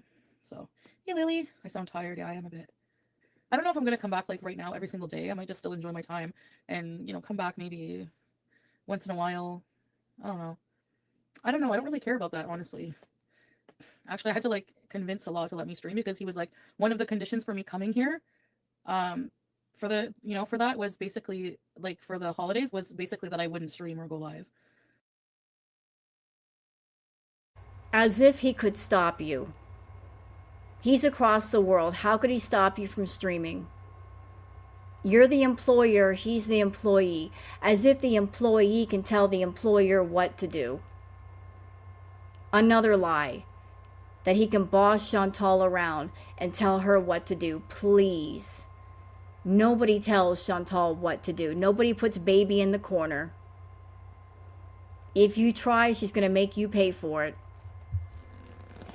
She's a bossy bitch. Nobody tells her what to do. She'll give the impression that you can tell her what to do. If it means standing next to you if you're a guy, she'll give that impression that she'll listen, but she doesn't listen. Never will she. Never has she. I'm sure lots of men in her life can attest to that.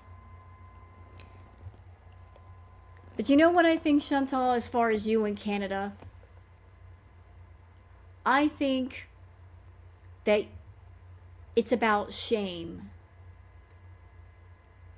You're avoiding shame. You want to leave Canada because you're trying to avoid shame. You know that you're not making the money you used to make. And if you don't go back to Syria, you're going to end up somewhere maybe not so nice as far as living conditions, which is fine. Everybody goes through hard times and struggles. Not everybody can live in a condo or a townhouse or a mansion. You do what you got to do. But since you're a larger than life person, since you're so egotistical, everything has to be better than what everybody else is doing. So if everybody else is living in, say, a normal house or an apartment, you have to live in a high-rise apartment or a mansion or a condo just so you can look down your nose at people. You want the ability to live in such a way that you look down on people. You want to be superior. And you can't do that if, say, you're living in a extended stay motel room, which would be fine, or renting a room, which would also be fine, or living in a basic apartment, which is also fine. It's fine for the rest of us, but not for you. For that, you would feel humiliation. You would feel shame. You would feel embarrassment. And so you want to run back to Syria before that happens. Because you know if that happens, you're going to get it from Girl World. We're going to give it to you, bitch. We will. Considering the things that you have said about people and where they live and Motel 6 and She Shed, yeah, you're going to fucking get it. You set yourself up for that. And you will have deserved it. Had you not looked down on people and where they live, maybe you wouldn't have had eggs thrown at you. But since you took that route, since you went down that path, yeah, we're going to fucking drag you. We're going to let you know. Look at you now, Miss $20,000, $30,000 a month. Now you're in a basic bitch apartment. How about that? Now you're like the rest of us. Now you're like the rest of us mortals. You're having to live the ordinary life. The ordinary life just won't do for you, though. To you, that's humiliation.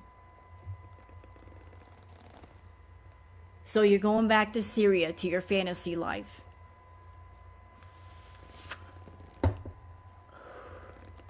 You want to live larger than what you can afford. And that's why you depend on your beezers so heavily, because with them, you can live large, but not anymore. They're running out of money. They can't float you like that. And you know that. And so you want to run back to Syria before the ordinary life comes crashing through the fantasy life. It's a shame. Like, the old Chantal had a sense of humor. Could laugh at herself. Anybody else could live like, just have basic means and make a joke of it and make it into great content, not you. You can make a joke out of where you are and just make it lighthearted, but you don't have that ability. Just roll with it. No, you got to live large in order to keep your ego afloat. So you're trying to avoid the shame and embarrassment of just being like everybody else. Living through basic means. You don't want that. That's not you. But I was like, you know what? I really miss you guys. So, yeah, it's hard. It's hard staying offline. But I don't know. I kind of like it. So it feels weird being back right now. You know? I don't know why people are so, like, comfortable. They believe something, but they have no proof of it. You know? It's, like, weird. Like, you don't know, like, you know, how he feels about it. He does not want me to be live right now even. Yeah, I did have to ask him to go live. No, like permission. Like I didn't ask permission. What do you mean? I said like basically, yes, that was one of the agreements. Like part of the agreement for me to come here is if I don't go live and everything, because he knows, like, you know, he was scared for my safety. Will you consider hosting maybe a Beezer Fest? Beezer Fest? No, maybe. There's too many crazy people. It's really sad that like you can't do fun things like that because it's just not safe. Like, no, I don't want to expose myself to potential. You know, it's sad, but it's true. If he doesn't want you to go live, why not respect his wishes? Well, it's not like he's like, no, and I'm doing it anyway. We discussed. You're full of shit. He would not tell you to not go live because he likes money. And he knows you can't make money unless you go live. So why would he tell you to not stream? If you're sending money back to him, then how are you going to make the money if you don't go live? You're telling a whole bunch of bullshit here. Don't go live. He's depending on your money. He wants that money. He's not going to stop you from making that money if he gets a portion of it. That's it, and I convinced him that it would be okay, you know. But even now, I'm not sure. I know it's like 5 people sniping. It's like they're like vultures. Like, oh yes, something's content. I'm making a visa run. I don't know why people are so obsessed with that. I must be the only person on the internet that people wonder about that. If I'm on a visa run or not, like who cares? I don't know what the big deal is. Like, let's say you found out that, okay, yeah, I was on a tourist visa. Like, why would that? What would you do? Would you celebrate something? Or I'm seriously curious. What did I lie about, Lucy? No, I'm seriously, I want to know. What? I can't live without you, but then also hate you. I know, but like, no, I'm serious. What? Like, what did I lie about? What does it matter? Oh yeah, no. Why do I have to verify rumors though? That's the thing. Like, why do I have to share that personal information with someone about like what visa I'm on? I don't get that. Like, why would I do that? Why would I compromise my safety in any way? Oh, I see. They think I'm lying because, you know, about my marriage status or something just because I won't prove it. Well, no, then I guess you have to think I'm lying. They expect you to be a citizen immediately. Exactly. I know. I said I wasn't going to Canada. The thing is like I have to like be vague about stuff until it actually happens because otherwise it's not safe. And some people were reporting on the whole like what happened like with somebody finding out my location like it was like they were like, you know, you're condoning illegal activity just to try to get a one up on me. Like it's so weird. Like, you know, like reporting on it's like it's news. Like, no, there's no dual citizenship. Why are you dishonest with your viewers? You've had to have known you were going home for the holidays. Okay, I'll be honest with you. Actually, no, it was very last minute. So I would say there was one time after I had my flight booked that somebody asked me one time if I was going to Canada. And I said no, because if I say yes, people are going to try to ruin my life. Okay, they're going to be waiting for me here. They're going to be like calling immigration. You don't know how crazy these people are. So anything I do to throw people off my scent, I'm going to do it, even if it makes me look like a liar, because I don't have a choice. Like, That's important. So she just basically said when she feels she has to lie, she will lie. Okay, let's expand on that. So she is currently in Canada and she's been telling very confusing stories about leaving Canada, giving different dates, telling people I booked a hotel but I didn't get tickets yet. I need $900 for suitcases, which is insane. Who the fuck needs $900 for suitcases? Excuse me? They don't cost that much. Talking about the cat and showing a carrier that doesn't look like should be taking it on an airplane. Like lies on top of lies on top of lies on top of lies on top of lies. And then there's Salah. He can't decide whether he's a successful businessman or he's a beggar. One minute he's talking about, I've got a perfume business and an olive grove and this, that, and the other thing. And then he's begging people to invest in properties overseas and asking people to buy a slushy machine. So he's wealthy sometimes and broke other times. They're both liars. Neither one of them can decide whether they want to portray having money or not having it. So since they're both liars, why should anybody invest in liars? Why should anybody believe a liar? This great big lie of, I'm going to Syria. Let's see you get there first. Telling people in her chat, oh, if you're going to give me money through PayPal, you got to give it by this certain date. Well, even if you gave money by that certain date, how do you know for sure that she's going? She may not even go. She might be collecting money for another purpose. She could be going somewhere else. Do I think she's going to go to Syria? I think she's going to try. I think she really does want to go. She wants to get out of Canada.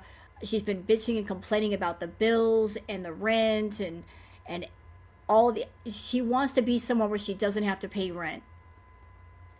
So for that reason, she wants to go back to Syria. She likes the idea of living somewhere and not paying rent. And a little bit of money goes a long way. That's what she's going for. It's not about Salah. It's not about I'm in love with him and he's in love with me. Now, fuck that. It's bullshit. It's about the fact that she's an addict. She's a food addict. And she wants to find a place to go where she doesn't have to pay rent. And that means more money for her food addiction. She wants to go to a place where there's a food shortage, where people are already struggling to find food, and she wants to go there and just go wild. Not about love. It's about taking some money somewhere and not paying rent. That's all it is. Her money is going down. She doesn't have as many big baller beezers, and she knows that. But rather than adjustment, and just find a cheap place in Canada to live and live there, which would be the smart thing. Just don't live above your means, live within your means. That's always smart. Just do what you can afford and no more. Nope. You want to run to another country, you're running from your life. Just so you can eat and be taken care of. That's all. She doesn't want to cut off the addiction. She wants to keep them going. And so she wants to run to another country so she can continue. The smart thing would be to just get on top of the addictions. Can't do it. Won't do it. She doesn't want to change. Even though the universe is saying you have to. You have no choice. She doesn't want to. Like, I really don't. Misleading people. It's because I need some privacy. I think that's the pizza. Yeah, what Tracy said. Like, I really don't owe people any information, you know? No. I'm just tired. Nutella? I hate when people, including myself, say Nutella. You don't say, can I have some newts? You say, can I have some nuts? I went to Pennington's. I got this shirt. It was on clearance. And I got 6 pairs of underpants. I love underwear. Like, I love buying new underwear. I just love them. Nothing like nice, fresh underwear. Why am I talking about that? You know what I mean? No, I didn't get much for Christmas because I was coming last minute. And I said, listen, I'm Muslim. You don't have to buy me gifts. Like, and I'm insisting next year, it's not happening. I like make sure I have a lecture with my family. I don't want you to buy me gifts. But I don't think I explained really in detail about it. I just said briefly, like, I think they don't think it's like bad for them to buy me gifts if I'm Muslim. So I never said I know I don't act like very decent a lot of the time, but I never claimed to be. We'd be waiting for the. Oh, hold on a sec.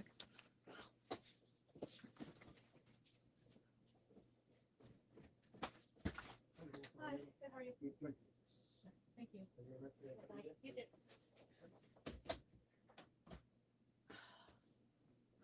I don't mind if I do.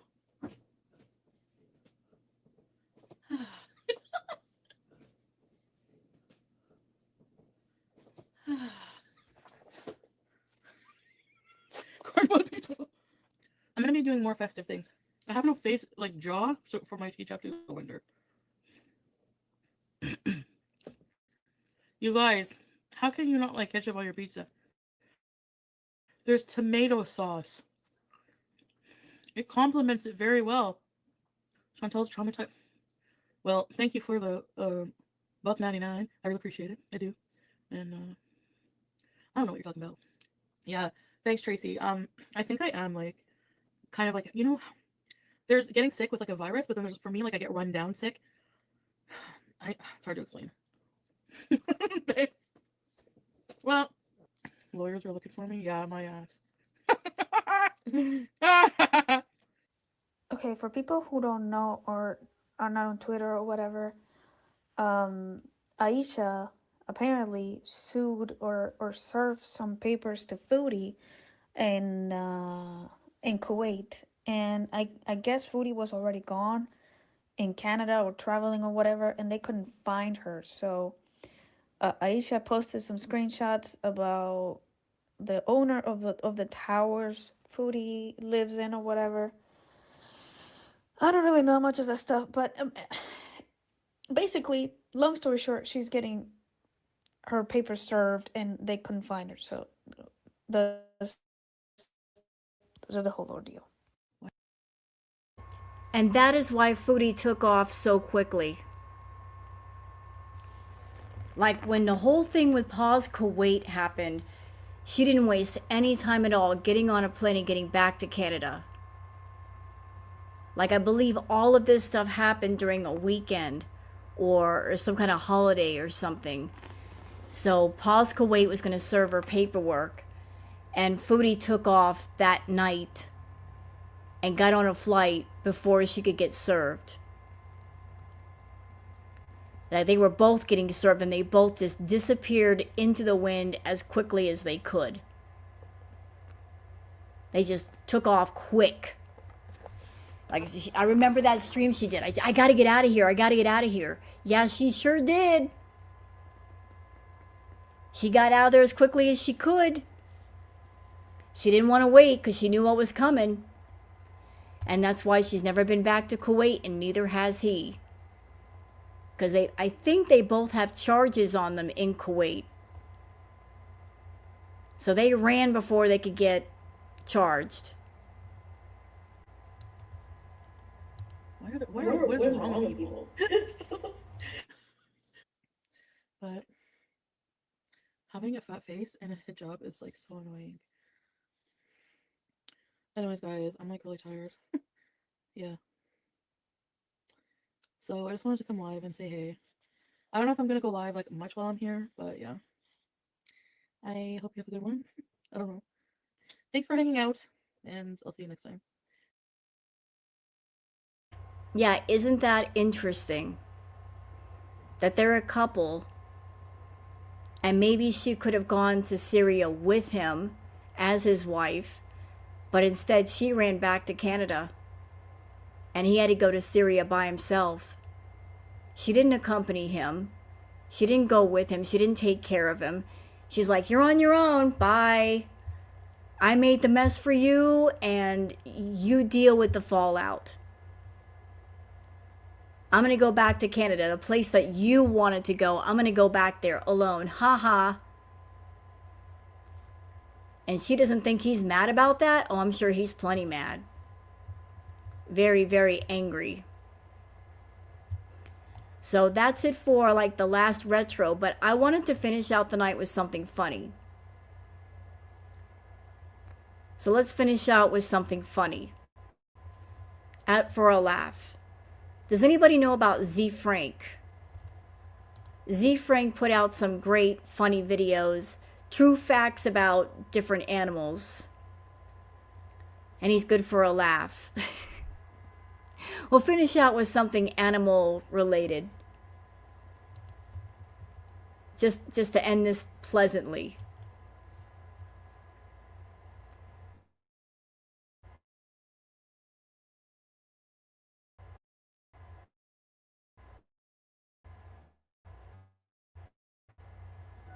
Here are true facts about the mantis. If you asked a 14-year-old boy true facts about the mantis. If you asked a 14-year-old boy who happened to be a sexual deviant with a violent streak to draw you the perfect animal, he would draw you a mantis with a laser beam. There are many types of mantids, none of which have laser beams, but all of which resemble what would plop out of a nightmare that farted too aggressively. The mantis has puppy dog eyes, 5 of them. 2 large compound eyes and 3 quote normal unquote eyes on the top of its head. The mantis has excellent eyesight, which you hope it would, given the fact that it can rotate its head 180 degrees. Therefore, they're the only insects that enjoy live tennis, and some forms of pornography that involve live tennis, which doesn't exist, but you're still going to Google it anyway. The mantis is not so gifted at the walking aspects, more of a wobble, really. Oh, hey there, you okay? But it has the gift of flight. Here a mantis prepares for takeoff. Is that really the best clip we have of that? Well, at least standing still, the mantis is a fearsome predator. It lashes out with its powerful spiked forelimbs, trapping its prey and eating it alive. What, I'm just touching him? Just kidding. The mantis has a complex chewing mouth. To understand it, imagine if you had a mustache underneath your lip, made up entirely of fingers. It uses this mouth to first eat the appendages of its living prey. Basically, the difference between a teddy bear and a mantis is everything. As the mantis grows, it must hunt for larger and larger prey. That's right, it goes after freaking hummingbirds. When it's time to mate, the smaller male climbs on the back of a female, preferably one that's eating. If she gets bored, like this one obviously is, she will eat his face, and then the rest of him. It is the ultimate choice for the male. Stay alive or get laid. Stay alive or get laid. When fertilized, the female lays her eggs in a styrofoam-like pouch, from which tiny little alien babies emerge. When ladybugs see one of our monster movies, they're not impressed, and they say, "Try spending a day down here with the mantis, you sissies."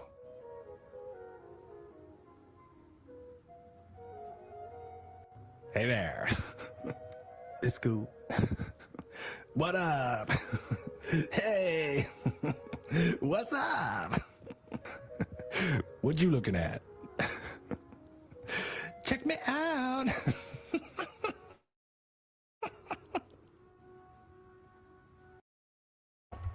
I just thought you guys would enjoy that. Like, Z Frank is great.